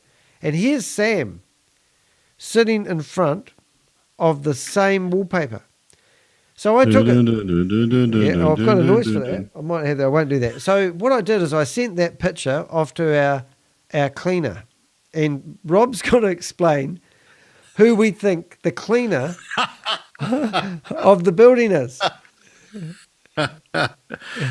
Yes. Yeah. We believe that after everybody had gone home, Sam Lee and Garrett and Chavez, that guy, bottom right, may have been the cleaner in Dubai. And he walked in there after hours, saw all of the unused computers, and actually set up his own scheme called DAOversal. Yeah. Because he seems to be operating in the same Dubai offices as Sam Lee, VideoLook. Where else, Danny? We are all Satoshi. It's exactly. Yep. And that there is a telltale sign that this, I mean, that might not mean much, but I used to be a wallpaperer. That's what I was a painter and a decorator for 10 years. And that wallpaper is, you look at this, I mean, where's Sammy gone? Sam's there, right? So here's Sam doing his deal, and he's actually gate crashed VideoLook's offices. Now, VideoLook was claimed not to be his. He was claiming it was Garrett's. But here's Sam gate crashing their video for my Telegram. Shut up, Danny. So I don't know if that you'll see in a few seconds if Danny shuts up that Sam's obviously in that office. But I have got other video footage, and I'll probably find the same chairs. So it's more than just a coincidence, but I'm guessing that these guys are all working out of the same building, which is just ridiculous. And obviously we are joking about the guy being the cleaner, but who knows? But that would be some massive coincidence if that not only is that the same wallpaper, is that the furniture. We've got 15 in the chat room. Woohoo! That was our goal. Our goal. I know. That was brilliant. Thank you, guys. Beauty. Yeah. So that also indicates that the furniture in that room is set up the same distance away from the wallpaper as well. Yes, yeah. And I think Garrett said, whether it's true or not, that they had 400 staff at one time in the same office. And also Sam was claiming that, like I probably do actually have, I actually went through the offices because I did a video of Garrett who was promoting VidiLook about, I found a video of Garrett promoting VidiLook 4.5 months ago, and he did a walkthrough in the office. And then I was amazed that the office that Sam was actually talking out of with the Chinese flag in the background was actually a new office they were having designed because they had workers in there designing this office. So then I realized, oh, Sam's working in the same office as VidiLook. And then Sam claims to have 8 buildings in Dubai where he houses 5,000 staff. So then I started doing videos really exposing that 5,000 staff. Well, why don't you walk through one of the buildings and show us these staff, you know? But then he didn't. He did a walkthrough through Silicon Valley in Dubai, pointing to all the buildings that he leased, 8 of them. And then he walked into the VidiLook office. Now, we've got the address of the VidiLook office. But more importantly, Sam's old business partner, I was trying to find it before we was getting this meeting together, but due to technical difficulties, I couldn't find it. I've actually got a building address from someone who actually was seeing Sam every day. And he gave me the address of a building that has got, like, it looks like 20 floors. And he said everyone in that building is doing illegal activities. And the guy that was doing it was Sam's old business partner. Now, Sam's old business partner is the guy that Sam wrote 2 checks out for just short of $1 million, and they bounced.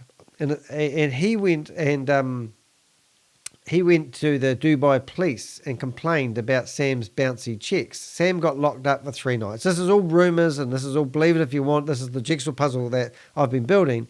But now, after that happened, Sam got released and he didn't want to go to prison anymore. But that's when they did all these not pump and dump, they did all these cash grabs.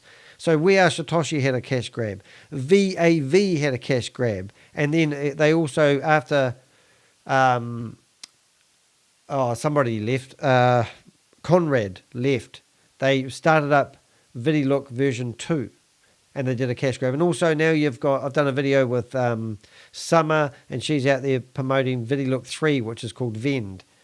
But all of these cash grabs were all around the time where Sam seems like he had to raise $1 million so that he could get the travel ban lifted. Now, the fact that Sam has been in front of the camera saying that he had nothing to do with HyperVersus.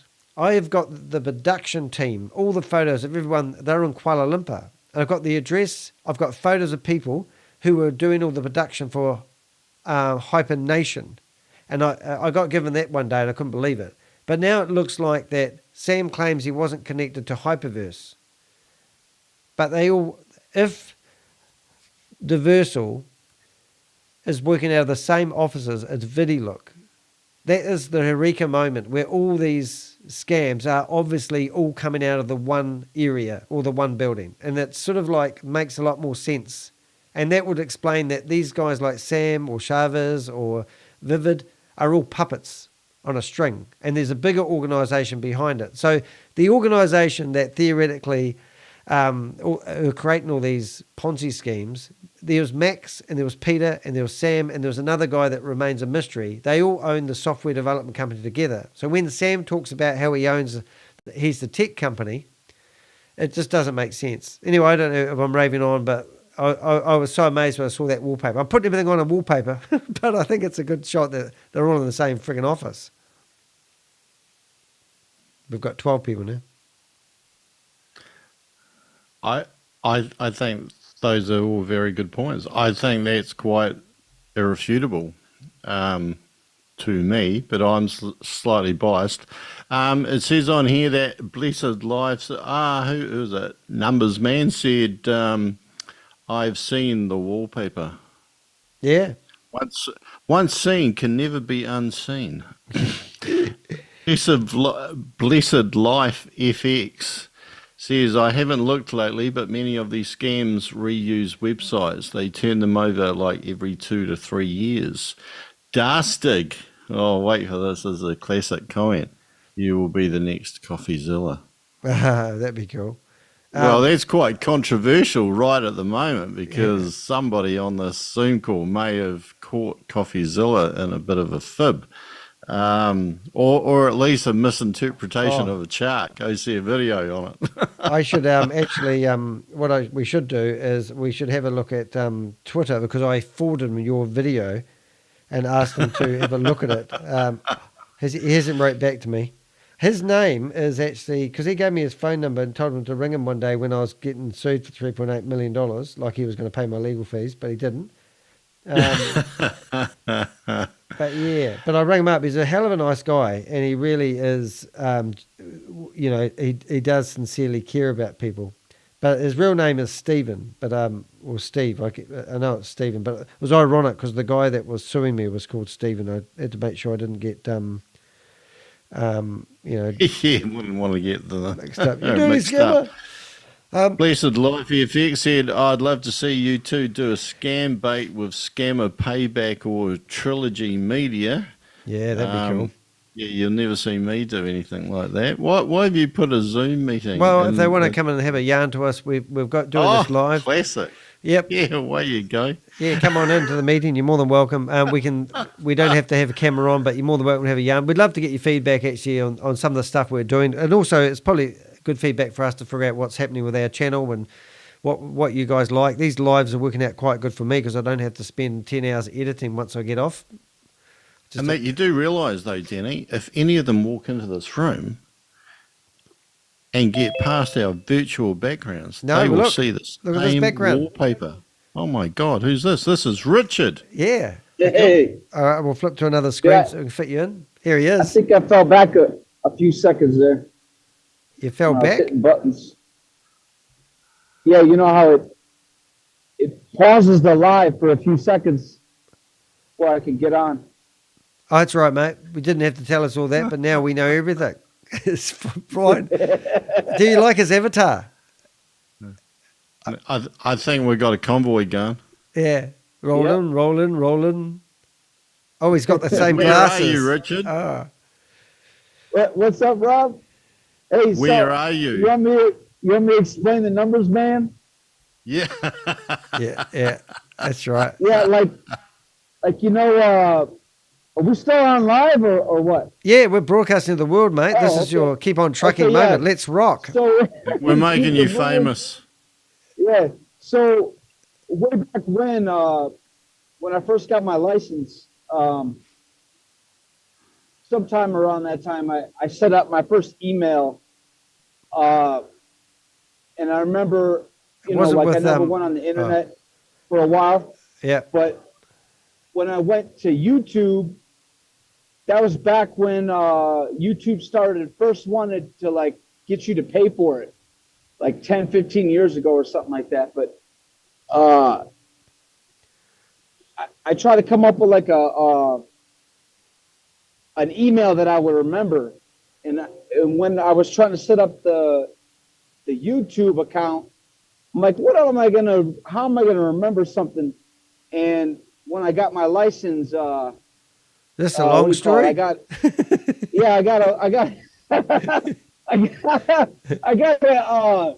pulled over on 57.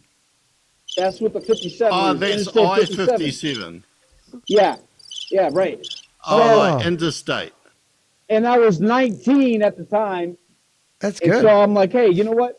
That same year or whatever year before, I set up an email. I'm like, I'm just going to remember this right here. Well, that works now. That makes more sense. I never knew I was going to have to see it as like a user thing. I don't think it shows up, like 5 phones later. I never knew I was going to have to use it as my name. No one would ever guess that in a quiz, I'll tell you that.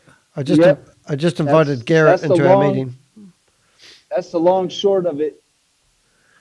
That's excellent. Who else could we? Where are you right now, Richard? About to be in Arizona. Oh, yeah. Las Vegas. I got 30 degrees. 30 degrees outside. Wow, that's unreal. I got picked up. I hitchhiked into Arizona, into Las Vegas once, and I got Randy. I still remember his name, Randy the truck driver. It was quite a horrific experience for a hitchhiker. And he had a chili bin full of Mars bars. And I said, great big chili bin. And I said, where did you get these from? He said, oh, they fell off the back of a truck. What's a chili bin? Yeah. Well, he's just. What's that? Oh, a esky bin. What do they call them in America? A cold bin, a chiller, a fridge. Yeah. What do you call them? A refrigerator. That's too long, mate. You can't. Chili bin, Eskimo. No. Oh, what do you call them? I'm talking about some kind of like kangaroo or something. Yeah, no, that's Australian. They're different. They've got thongs. They have thongs. Now, do you know what a thong is? I'm not sure about that one because Rob was sounding like Carl earlier, and he's breaking up on us now. Years ago, you commented on Rob was only wearing underwear. I'm breaking up. Yeah. I was saying that earlier. Rob sounded like Carl, and a couple videos ago, you mentioned that Rob was only wearing underwear. So I don't want to talk. I don't want to assume what a thong is. It's amazing what people remember, isn't it, Rob? Yeah, mate. Yeah. Waving around that red rag instead of the red flag. That's why we have blue rags. Oh, hold on. I had the red flag somewhere. Where's that gone? Wait on. That's pretty good. Oh, he's going to get it. See, he literally has got money on, pants on this time. He's got pants on, yeah. There you go. That's a red cloth. I had I had boxer shorts. The only pair of boxer shorts that I've ever got. All right, with dinosaurs on, mate. Oh. I have. Red flag, even though it's a red top, but never mind. Make you feel at home. Do you know why I have a dinosaur button on my keyboard? That's because I had a guy that did a Kickstarter campaign, raised $29,000, and then went to hunt for live dinosaurs in the Congo. And was his name Stephen? Yeah, Stephen. I've got his name now. Stephen McCullough. Makala. Oh man, you pronounce it so beautifully. You're my pronunciation. For somebody who can't talk properly, you pronounce words brilliantly. I wonder if he's watching. He could be one of the 10 people. How about everybody else come on? That would be quite freaky. That would be. So we've got 10 people here. There's a link at the bottom of the chat window. We promise we will embarrass you. And we'll, even if you want to come on regularly, we can create you an avatar. I don't know that we can make that promise, Danny. What we can oh my God. Oh, I'm tired. Yeah. Did anybody? Oh, yeah. I want when I found the annotate key. Yeah, that was about the highlight of my YouTubing career last night. What key? Oh, when we were doing the cow video, and I was so bloody bored, so I started drawing glasses and a beard on them and stuff. Yeah. So we did have it was interesting. If Australia starts making the law more harder for people to do crypto stuff, that's going to be a bit of a landmark, because they had a whole plan on that. That was quite exciting, really. So, yeah. Hey, over here will be the next place. Yeah, well, we don't always copy Australia, do we? They seem to but national might. We got a new government the other day, apparently. It's going to make a huge difference to the world economy. Well, in America, when stuff gets passed in California, it hops over to New York before it all takes over the whole country. So, yeah. What's it like living in America? Have you traveled before? Just America. Do you know there's other countries outside of America? Yeah. It's disappeared. There's planets, mate. There's planets. You can any type of planet. As long as you get your 1X. Oh yeah. As long as you get your 1X, you'll be fine. Yeah, and I wonder if you like a concrete planet or above. You want a proper planet? We can get you. What sort of planet can we get? We forgot. We can get all sorts of planets. You can get a stony planet, which I'd imagine half of that Arizona looks like. Oh, yeah, true. Oh, that's cool. All right, guys, what have we done tonight? We've done 1 hour 53. Oh, wow. It's a record. What's time? It's half past midnight over here, Richard. Yeah. Not that we've done this to 2:00 like yesterday, didn't we? Oh, we might have done actually. Yeah. Imagine, hard yakker at night. Imagine, hard yakking. hey y'all, Sorry. hey y'all. Imagine in all your metaverse, imagination. You guys are really the start to exposing this all to the whole world, right? But imagine that you guys could get the rest of the time zones, like you just said. I've been thinking about this for a while, but because Carl really, it started with Carl. Like if Carl really was spitting all this stuff, and it really was true, he would be leading the whole world to actually buy your ticket into the metaverse. But if you guys really truly show it, and then everybody with the other time zones can so get behind, showing this for what it is. Yeah. Imagine what you guys will be like, like a year from now. I've been doing it for 2 years, mate. The whole world actually helping. It's not going to be the time gap anymore. You know what I'm saying? Like, we're behind you. You realize every sentence you say, Richard, is chopped up. The head of Danny gets bigger and bigger and bigger. He won't be able to walk out of that. He won't be able to walk out of his room to go to bed tonight. Wow. Yeah. That's huge. Look at that. That's huge. He's going to go into every cult, every church, Praise the Lord. Praise the Lord. Every office seriously, building in Dubai.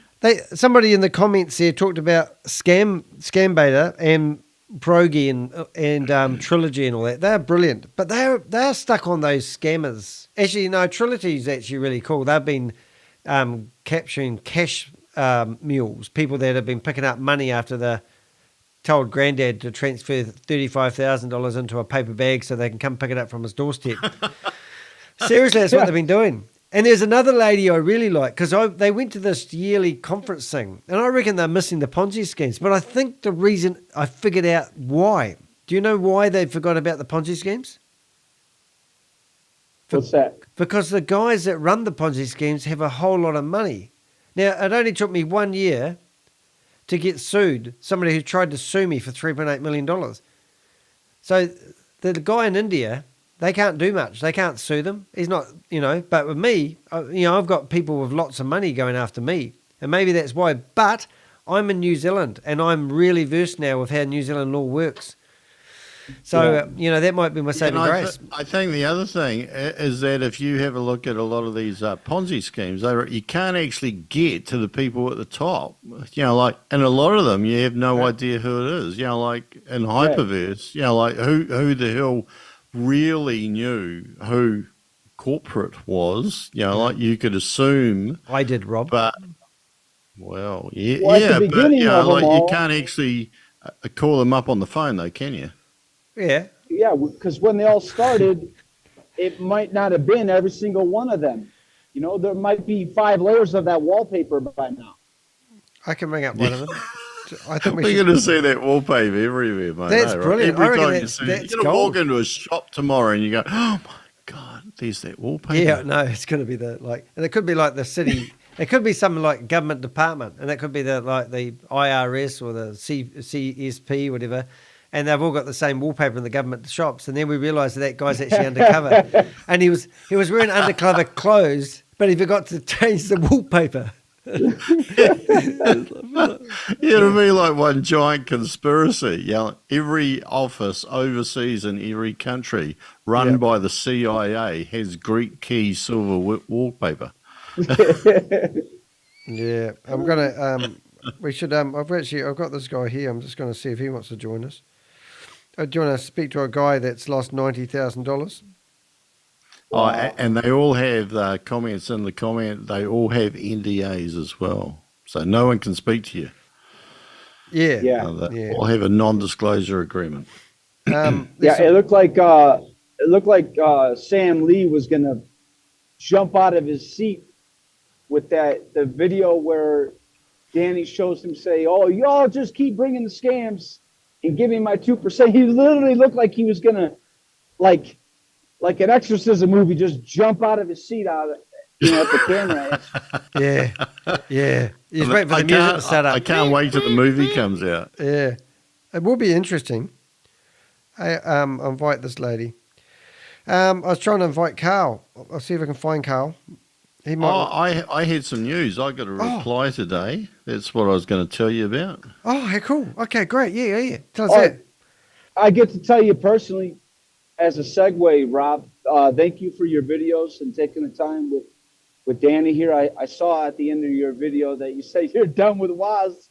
It's nice to know that somebody got in and didn't lose anything. I was never in. I was never in. But Chavez said you and Danny must have, gotten a subscription. They must have invested because they know all this stuff, but they never want to stipulate.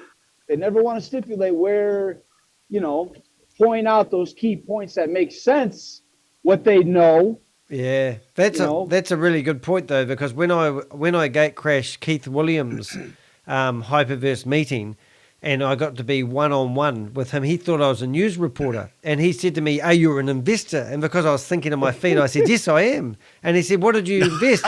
And I said, "I bought a $14,000 package." And he goes, "Oh." And then ever since I said that, everyone said, "Oh, Danny's invested in this." And I go, "No, I was just saying it because I didn't want him to kick me out of a Zoom meeting." Yeah. All right, Rob. I'm an investigator. Yeah. I'm an investigator. Yeah, Gator. That's Crypt Dundee. Yep. Instead of the elephant in the room, you're going to have a button for a Godzilla. I'm the Godzilla in the room y'all don't want to talk about. Godzilla. All right, what message did you get, Rob? Let's... Oh, actually, I'm just going to have to read this because this email I thought was from me to a person, and then the person coming back. But actually, I see there's a whole mail trail on here. But essentially, I emailed who was it? Whoever's running those awards. God. Oh, you did. Brilliant. Excellent. I messaged them, but they didn't come back. Yeah, so just ask them whether or not there were any awards being handed out, and if so, what were the categories and who were the nominees. Because this follows on from Carl said that Chavez is coming over to get an award or something. Yeah. Yep. That's what you said, or is that what Danny said? Yeah. Yeah. The lady went away to try to work out what the story was. I wrote that down somewhere today. Look, I forgot. I wrote that down somewhere. I must have been doing some notes. It was in the notes of yesterday's meeting. It was literally, if you go into last night's thing we did. Finance Tech Awards is what you guys were saying. That's right. So this is the exact words. I sent the screenshot. I sent the screenshot to you what Google spit back, So there's all these different categories for awards, but none of them talk about, none of them mention anything to do with the WAS categories. So yeah. No, and apparently the official response from who the fuck is one of the organisers, I think, sorry, as it said, there are no awards from us at the event, but on the Thursday night we have a pre-event, the Blockies, which is the Blockchain Australia Awards night.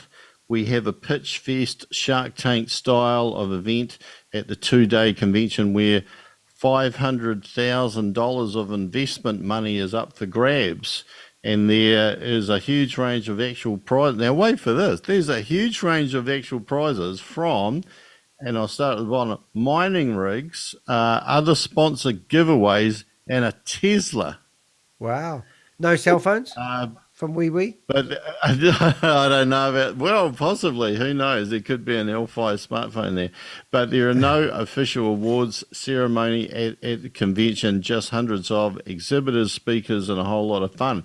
Yeah, it's actually quite interesting because when you actually get into this, you think it'd actually be quite cool hanging out on, like like that's just like to be a fly on the wall, having a look at what's happening and stuff. And I was even reading out today about does a crypto coin have to make it to the crypto coin? And apparently, if it wants to be a currency, yes, it does. But actually, there's other uses for blockchain which they are coming up with, which is why some of the crypto that has their own blockchain can earn money or has the potential to earn money even if the coin doesn't take off. But that comes However, back to the very fact few are that, talking about that. Rob, that's why when I talked to Danny at the first, I wanted to point out, you have a platform, you have a model, you make the money for everybody in the community by buying Bitcoin, or you launch all these products in sequence. But if your BTCC is on the blockchain, that requires it to have a license. It has to be there. So if you're going to make it into a currency or whatever utility value, that has to be documented and viewable on the blockchain. But he's never shown us go here. But he made that video like what you show with the AI. Like, oh, you can check this out, but why doesn't he walk the whole world through, this is how you officially see us on the blockchain? Yeah. Look, that's absolutely on the money, because these people aren't actually walking you through to explain how everything works. And I'm really surprised that they're not, because it would add a hell of a lot of credibility to what they're trying to do. But they seem to release enough information that kind of gets people interested to put money in. But, there's no attempt to educate, here's how the whole thing works. Yep. From what I've seen, anyway. That's the point. Yeah. And there has to be a smart contract for the BTC. There has to be a smart contract for the wallet, a smart contract for the exchange, a smart contract for the B fuel. But where's his tech people when they get time off behind the wall, in front of the wallpaper to say, hey, we're making a quick YouTube short. We're going to show, we can show y'all. And then they could blow it up on YouTube. They could be part of that community where they're like, I'm going to be a fly on the wall at a major event in Australia for blockchain, for cryptocurrency. Where's all those people at? Yeah. Even his tech team alone, like where's the tech team for Chavez? Where's the tech team for Sam Lee? Do we even have to buy into that? They're working on DAOversal, mate. They're all working on DAOversal. They've all so that's why ship.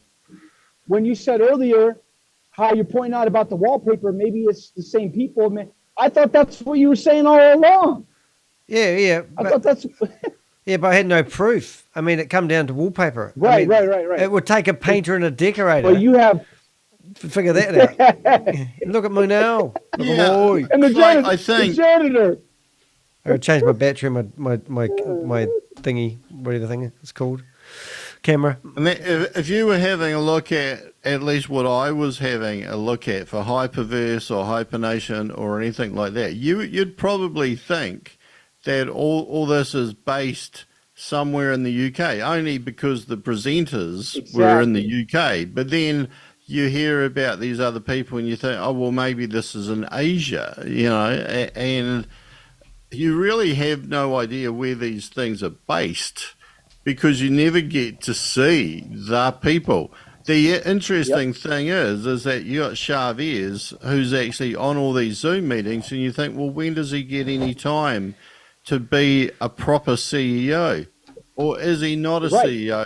Is there another person who's actually running everything behind the scenes? Or is it a one-man band? Like who knows, Yep. But the way that you say CEO, that's just like the thing that Sam Lee said in that video. He goes, you people put this on me, and he's all drunk.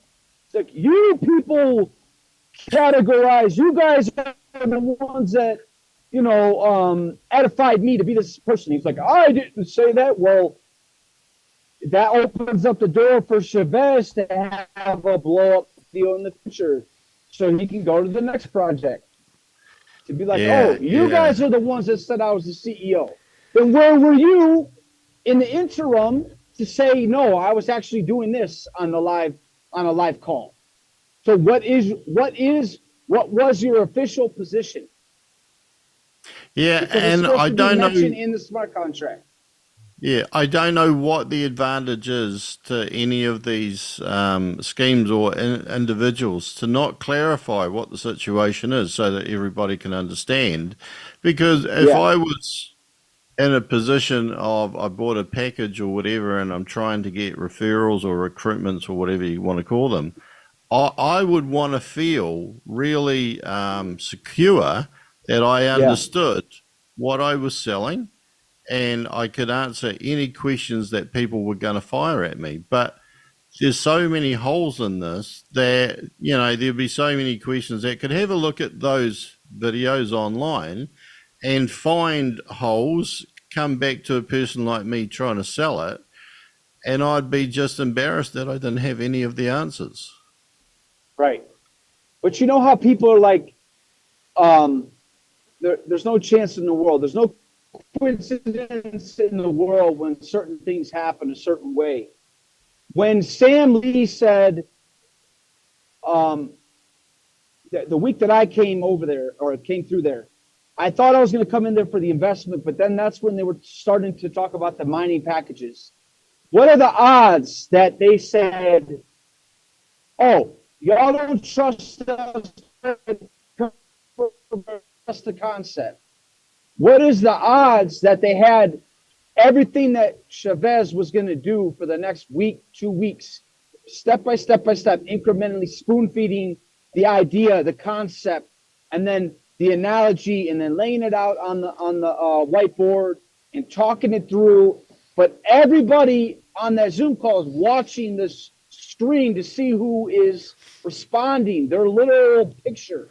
Like you could draw on Carl's face, but the real person is being taken advantage of in real time. So who are those people that are in the background that know, okay, this worked on this platform, and then we got it to work 2 more times. So we're going to watch and see how many people are in the Zoom, because once that takes off and they're biting it, the fishing, when we can tell that they're with it, that has to be an actual, an actual employer, because nobody's just going to sit there and do that for free. Somebody's got to be told at this point, you're going to do this, this, and this to make sure that certain things fall into place, and then somebody's going to get paid for it. So call that a scheme, call that a scam. That is absolutely what is happening here. There's no way to overlap all these platforms. Keep your hands on the and steering not wheel, see Truckee. the similarities. I went like this. Hey. and we didn't see him anymore after that. So, oh, Jesus. Oh, yeah, I just get really confused because, you watch all those meetings and you're trying to work it out, what the ultimate strategy is, and you think you got a handle, and then there's a curveball, and you think, oh, okay, so maybe I got that wrong, or I don't know, I can't totally get my head around, but it would be really nice to ask a lot of questions and say, what's the answer to all these things? Have a good all-round understanding. But I think there's a reason why nobody's asking those questions, because I don't think a lot of people want to hear what the answers might be. Well, you think about me, I got to be on a Zoom meeting with Chavez, and I got to ask him where the $260 million come from, and he has a bit of a smirk on his face. He couldn't answer that question. I mean, and that would blow, because he couldn't answer, because if he did give the right answer, he claimed it was all mathematically equated from people's investments. And if that was the case, we would have $114 million in the Vault Horizon. And then I said, why did you need another Vault Horizon? What was wrong with the other one? And then he goes, oh, the other one's getting audited. I'm not sure. Right. When's that going to be done? You know, and they just make up this shit. They must think people are stupid. But if you look at the people in the Zoom meetings, they don't know how to hold a cell phone. They don't know how to transfer crypto. So their demographics are not very good. No offense to anyone that's telling invested. a person the other day, there was one Zoom meeting where there was this guy, obviously an African guy, and his like the light was actually arriving in and out, in and out, in and out, in and out, and it just looked like there was like a hamster running around on a wheel, like to create enough electricity to charge the phone. And you think, man, where are these people coming from? Like they appear to be all around the world and from many communities that don't have much money. And, like the little money that they do, they have a go at this, like hoping to escape their lot in life, I suppose. And so you take blocks of those types of people, right? In 50s or in hundreds. Because at the end of the day, when these scams go on to the next one, you're only talking a couple thousand people, right? But if you take 50 people like you just described, and you start the first steps of these scams, what's stopping the people that took the most, they got the most money out of the previous one? Why not go hire some people to be that guinea pig like you're describing with the hamster wheel, that type of person? Why not just put them on a Zoom call and see how they react? And then once you get that model down, then you can sell that to the rest of the world and be like, well, let's try to do this. Let's actually try to put this on the market. But it's just, that the people that made money from the previous one, they don't do that because they're intricately involved with the one that's up and coming, or else they wouldn't stake anything, their involvement at all. Well, they're all connected, mate. They really are. Like HyperVersus was so good for everyone. All the scammers and the multi-level marketers got together and kumbaya, their love together. And then as soon as the withdrawals stopped, they all went to diversify into like Novatech. I think Cash FX had a bit to do with it as well, actually, because that was one of the original ones. And there is quite a few other ones that have been around for quite a long time, but HyperVersus got them all together. But now when you see people like Pinakee Naik doing his thing with DAOversal, then you've got, you've got like Clayton Ford. He's off doing one with Transit Card, which is a credit card which pays rewards. And he was claiming that people were going to be able to use the reward money. If they pay their bills with a credit card, they get 50% or 100% rewards. And then these rewards were his way of getting people's money back they lost in HyperVersus.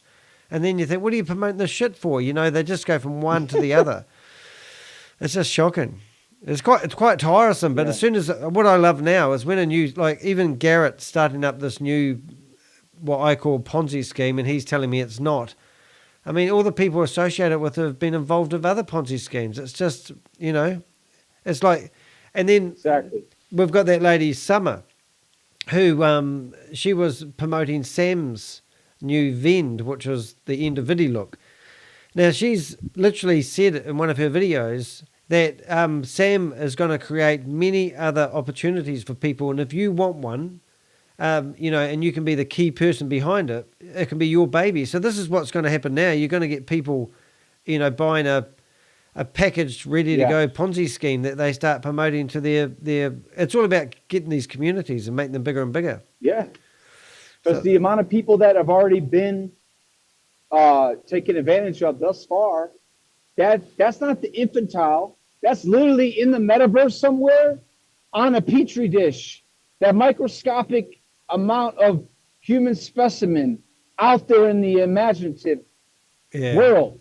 It's not even taken over with the third internet yet, how easy it is. And then you introduce the tactics of the AI. Because like they said about, like Elon Musk said about the elections, you guys are going to see when the elections start happening through the social media, AI is going to be so instantaneously switching it up the verbiage, that you're not even going to be able to detect it until it's afterwards. We'll have to go back to caveman days and do things old fashioned, like, Yeah. woman, come with me. Crap. Is that what that guy meant about the stone planet? Like you could start in the Stone Age? I think that's Yeah, it probably is, man. He's such a nuts, isn't he? I mean, I can just actually see a little bit of his stuff now. I mean, I've listened to so I'm much gonna of have his to go stuff. soon. All right, I'm gonna. Yeah, me too. require Actually, sleep. we better call it. What do they call it? Have a great night, y'all. Yeah, no, we better go to bed. It's 1 o'clockish, and we've got to stop these meetings, get past 1 or 2 or 3 or 4 Or 5. All right. Well, before you guys have that cup of coffee, that reunites you guys, or when the next video's coming, just let me know. All right, here's a cup of coffee. And on I'll the try to screen get now. everybody from Arizona to come along. Well, share How about that? we want you to share this video on your trucker communities. Let's do it, man. Yeah, because funny enough, because we do long form content, and I was saying to Rob, trucker guy listens to it while he's driving, and you could be our demographic, so you've got to share it around trucker land. Yep, I'm going to start my YouTube channel where I'm going to do shorts about the simplicity of everything we're talking about. Just point out the simple facts, and then when you get that stuff to take off, then you start sharing that into different formats, and people are like, hey, that guy. But it gets shared over the demographics, and then that brings people back to the original focus. And that's what needs to happen, is the focus of what we're talking about here needs to be shared in a way where it's not going to be contained. The people need to understand that this crypto thing is just like the fiat money. It's just like the credit system. Yeah. We just need to be smarter than, the average bear in the Stone Age. All right, I'll give you something to think about, Richard.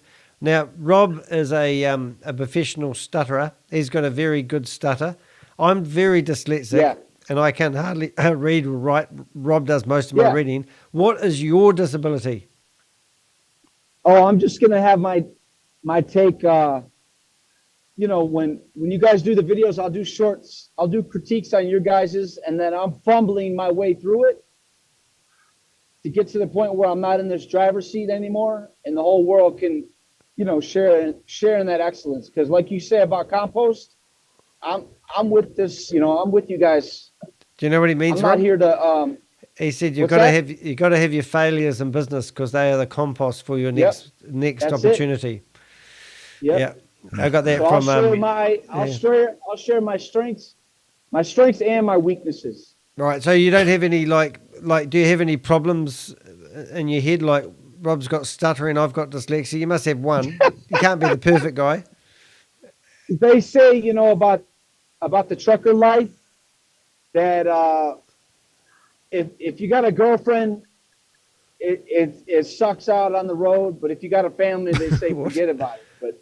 But that's not me right now. Like I was telling you in the chat, like I'm gonna try to be dedicated again, so I can be at least close to home every single day again, instead of being on the road. So in my head, in my mind, I like to keep this, like you say, long format. I like to keep it all straight. So it'll be a blessing for me to be off the road instead of dragging myself into the ditches and the trenches of all this kind of. I actually call it the 80-20 rule, and that's 80-20. Yeah, so 20% of your clients make 80% of your money. No, it's not quite right. It's 20% of your clients bring in 80% of your income. 80%. Yeah, I heard that. So I reverse it. When you're working 8 hours a day, the 2 hours that you spend developing your passion is where you want to be your strongest.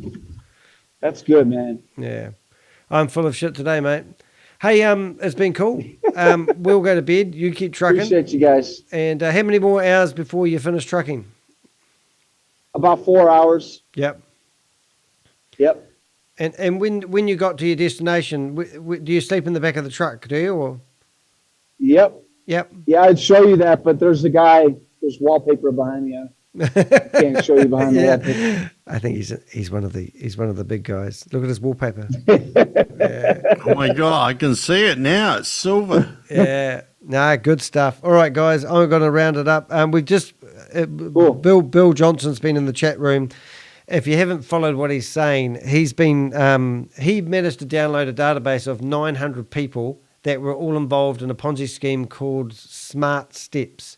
And he's somehow, I don't know how he does it, but he's managed to find the phone number of all the people and given me the database.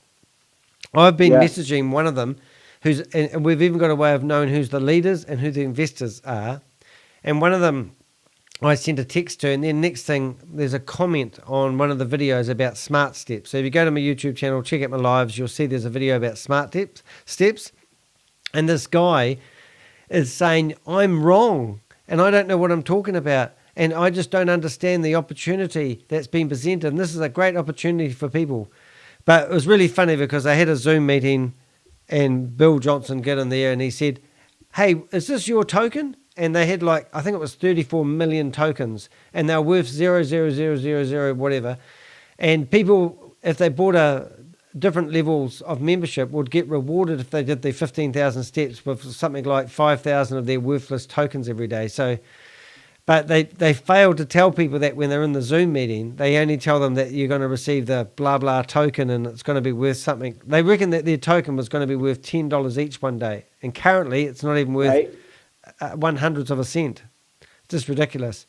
But anyway, he was just talking about his experience and how he's actually gone to one of the girls who works for a lawyer's company, phoned the lawyer's company and told them, and he's just found the guy that's running the company, and he said he's just phoned him up. So that's great stuff.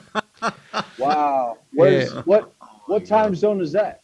I don't know. Bill's in America as well. Asking. So you need to make friends with Bill. That's what I'm trying to say, because the California thing is real. Like you say about having a trucker community. Yep. I could create one of those QR codes or whatever where you scan it with your phone. Yeah. Type in, it'll bring you to a page and it'll say, check out my crypto scam, and it will show you state by state where you fall into that litigation in California. So we'll get it set up for real, like official. Wow. Show you, hey, your family members have fallen for it, but this is what this says. You know what I'm saying? And then that website will show day by day the real information. All right. Like a hashtag. What do you think about that idea? You like a hashtag? Yeah, like a hashtag, right? Yeah. Yep, exactly. Why don't you use hashtags? Exactly. Yeah. Yeah, I've got one. De Hek. Just put hashtag De Hek in anything, man. I use it all the time. Yeah. Yeah. I didn't think of it until after we talked that time. I don't know if that's your real name or not. Yeah. But that's like in America, that's how they say. In America, This will they be say, good. what the heck? Yeah, what the They heck? say, what the heck? Have you seen my But podcast? in Chicago, the 85 Bears, we say the Bears. So Oh. Have you seen? Danny, what the heck? Yeah. Have you seen my podcast, mate? Which one? My podcast is called What the Heck? Oh, I didn't notice that. Yeah, I put the URL in the chat. Have a look at that. It's a bit of a crack up, but I'll see if I can bring that up. Yeah. Yeah. All right, guys. I'll just bring up my podcast. Yep. See my podcast? It's called What the Heck Podcast. What the heck? It's pretty cool. And if you listen to it, like listen to this. Listen to this, mate. AKA the Crypto Ponzi Scheme Avenger. I earned that nickname. Same rate of time going by, Chavez kept telling us that, it's just this. And then to collect the data of certain amounts of people having... That's you you're the last podcast I did. So you're famous in the What the Heck podcast. All right, guys, let's call it quits. Hey, thank you to everyone that's in the chat room. I'll do a bit of a closure. Thanks to me, Richard. Yep. Pleasure. Yep. No, it's been good. That's what we want. We want this community to come alive. So that's really cool. So thanks, Rob. Really appreciate your time again, mate. I'll give you a ring tomorrow. maybe, or one other thing, we want people to check out Rob's video. If you are on the fence about We Are Satoshi, go to my homepage on my YouTube, and you'll find a playlist. The first video there, I think it's got fire on it, hasn't it? With those hands. That the one? Yep. Oh, could be. Yes. That's the energy. Yeah. The energy's in your hands. Yeah. I'll show people it when we go. One last thing in Zoom, you can send PP files. PPL files? People. Oh, people files. Send them a member from California. Also, if you go into the community area of my YouTube channel, you'll see a link. I want people to vote for whether once they've read that California statement thing, right, whether they believe it's still a scam. And if you do, if you still feel it's legitimate, then please put a comment why you believe so, and we'll do a video on that so it clears up any of your loose ends. All right, guys, that's the Zoom. I'm going to sign off. Well, hey, today's Monday over here, in California. So somebody like us not going to sleep, we can call, the right phone numbers with that. You guys are presuming that it's YouTube for that California thing, but there's phone numbers to call. So somebody can call because it's Monday and be like, who is the one that would lead this type of arbitration? This type of, whether it's civil or, whatever type of courtroom that's supposed to fall into, who's the one that leads this? If it's a politician. What do you mean going after them? We could find out, research, like say that thing has been standing for the past 2 months. We can ask them, even though that this is what's happening in California, what are the certain litigations that applies in the rest of the 50 states? Yeah. Yeah, so then that way you can get the certain documentation according to that first one being filed. Yeah. Bill Johnson's, he's got a I'm cool California. I'm cool California. He's writing fast and his brain's coming out. Tammy Jackson, he's after Tammy Jackson. Cool. Oh, she's in New York. Ask him if he's in cool California, because that's a place. Oh, he is. Yeah. There's a place called Weed, California, too. Really? They running short on names. There's a place called Cool California and Weed, California. Have they got mild California? Warm California? It's like our two islands. We've got the North Island and the South Island. Yep. It's like, we've named our country. It's 33 degrees. It's 33 degrees right now, but later on it'll be 120. Wow. So he reckons Tammy Jackson's in New York. I think he thinks... in New Jersey. Oh, New Jersey. Is that California? Yeah. Oh, right. No, that's New York. New Jersey. It's next to New York. Somebody's just asked where Brenda Chander is. Brenda Chander got married about 3 weeks ago, and she meant to brought in $640 million for HyperVersus, and her.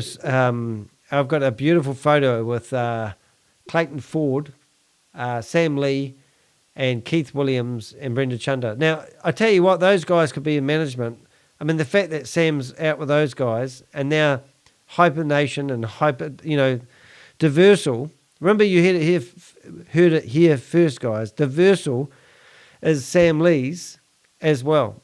And they're all working out of the same friggin' offices because the wallpaper said so. It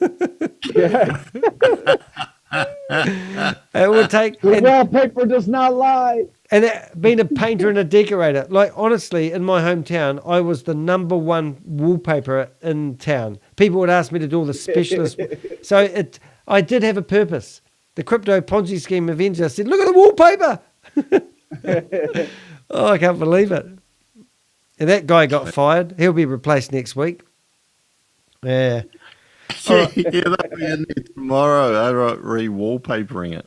Yeah. They'll paint it because that's what they recommend, to paint over it. Just paint over things. Yeah. I'd love to actually set up a scam office though, because I reckon it would be so cool. Like VPNs for everybody, and then what different costumes, fake moustaches, hats hats. This is what they were doing. This is what they were doing in the 70s, 80s, 90s, and then you fast forward to the 2020s. Yeah, yeah. I just don't know. It's going to be like a dollar store. I reckon we're going to get overloaded with information, and these Ponzi schemes are just going to. Everyone's going to give up on the internet and go back to using tin and string to talk to each other. Because it's just, like, where's it going to go? Where's the next level? Like the Nigerian scams, they were really big. Yeah. Now, and then you've got the dating scam. Some old guy thought he was going to get married to a beautiful 25-year-old, and he's surprised when he turned up at the airport for the third time, she still wasn't on the plane. Yeah. All right, guys, I'll sign out. I'll let you guys go. Thank you so much, Richard. Thank you so much, Rob. And if anyone else wants to join us in a Zoom meeting, we might do a chat like this afterwards in the future. But obviously, if you're going to get involved in DAOversal, go make sure you watch Rob's lovely colouring of the slides as we watched Pinakee Naik's presentation telling you why you should get involved in DAOversal. Not. All right. I'm tuning out, guys. I'm out there. Bye. See you guys. All right, now. Bye. Wow, that was a fun-filled evening, wasn't it? You couldn't have this much fun with your pants on, I say. All right, so we did have a pretty cool thing. If you don't know, really do value having you subscribe, so you'll see a box pop up about now of a subscription. I've been doing this for 2 years. Doing these lives is quite fun, actually, and quite nice. I enjoy it because I can go to bed. It's 1 o'clock now. That's quite early for me. Normally, I sleep into bed about 3 or 4 o'clock, and I can get away with 3 or 4 hours sleep a night. So it's quite good. I really enjoy doing these lives. That's really cool. I've got a team of what I call Avengers. I gave a talk about my quest to name and shame anyone running a Ponzi scheme or a scam at a group called Speakers Group. And somebody gave me some feedback and they said, what's an Avenger? And I said, an Avenger is someone who helps me with information so I can, do stuff. I don't know if I've got myself set up right. I have. So just give you an idea. In my, I've got this thing called Millernote. And Millernote's where I keep a database of people. So if you have any information that you can help me with, you can literally go off to my website. And this, for example, is just what I've got on Sam Lee. And any information you give me could be the missing piece in the jigsaw puzzle. And what have I done here? And these were, I had a guy by Hugh J who was commissioned by Summer to do all these cartoons, to paint Sam Lee in a good light. The funny thing about these cartoons, they were commissioned by Summer, but there was 3 payments to be made. And the payment for the last part wasn't paid by anyone else but Gobi. So there's another guy paying Sam Lee's bills. There's Sam Lee's United Arab resident card. And you can see that the Royal Guard Security Services is who sponsored Sam Lee into there. And there's we've got recordings, all sorts of things. So what I'm getting at is if you want to help me, I'm building up a database about everything. This guy here, for example, Stephen McCullough. Now, this guy tried to sue me in the New Zealand High Court for $3.8 million.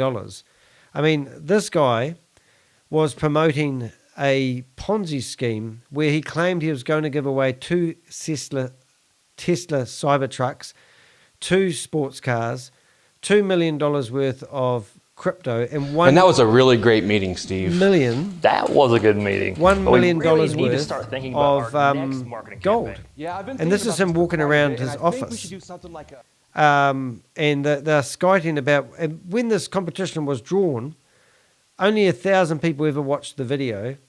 They gave away theoretically 2 sports cars, and never gave away any crypto. And this was just a total scam. So anyway, this guy here, I reported, this stupid competition. It was just all bogus.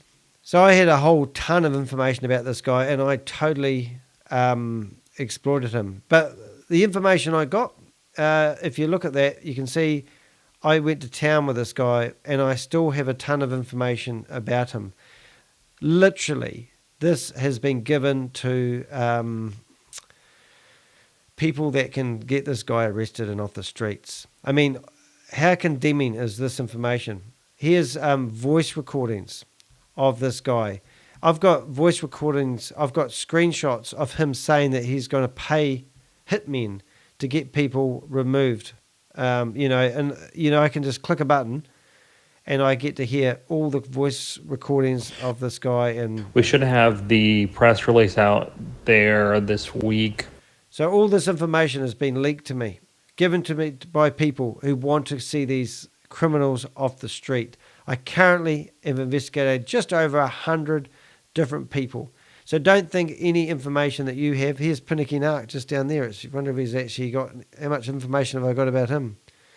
There he is, Pinakee Naik. So that's who we was looking at today. He's from England. He started off promoting Apollo, which actually, funny enough, was Stephen McCullough's first Ponzi scheme that I saw. And then HyperVersus, HyperNation, LinkedIn, and we better update it. I can't spell DAOversal. Oh, yes, I can. It's over here. So I'll add DAOversal into it. Where is DAOversal? DAOversal, there it is, DAOversal. So there's another scam I can add to your Pinakee Naik. There it is, done. Now he's got DAOversal. All right, that's enough of me. So what else do I want to do you? Just remember, I am Danny de Hek, a.k.a. the Crypto Ponzi Scheme Avenger, and I would really value, if you want to support me, you can give me a cup of coffee. That would be really awesome. Thanks for your time. I really appreciate it. I think I'm going to call it quits. That is my slider. I'm starting to get too tired to talk now. I think I need to stop this, and I need to go back to that. And I've got that screen still on the screen. I don't want that on the screen anymore. How do I get rid of that? That button, turn that button. Say bye to the dinosaurs, the airplane. It's all gone. I'm gone. Hey, it's been awesome. Thanks for watching. I finally got this stream out. You know, we had 5 attempts to get the stream going. I stuffed up 5 times. So we're still learning. But thank you for bearing with us, and thank you for being on the channel. And we'll see you in the next video. Don't know what the next video is going to be about. Might do a voiceover of Rob Woolley's video he did the other day. Check it out on the homepage of the YouTube channel. It's brilliant. It really does summarize everything about We Are All Satoshi. And Rob said this will be the last video he's actually doing on We Are All Satoshi, because he's at the end of his tether with it, and he's got to get his life back in order because it's quite consuming. All right. See you guys. Thanks for watching. See you in the next video.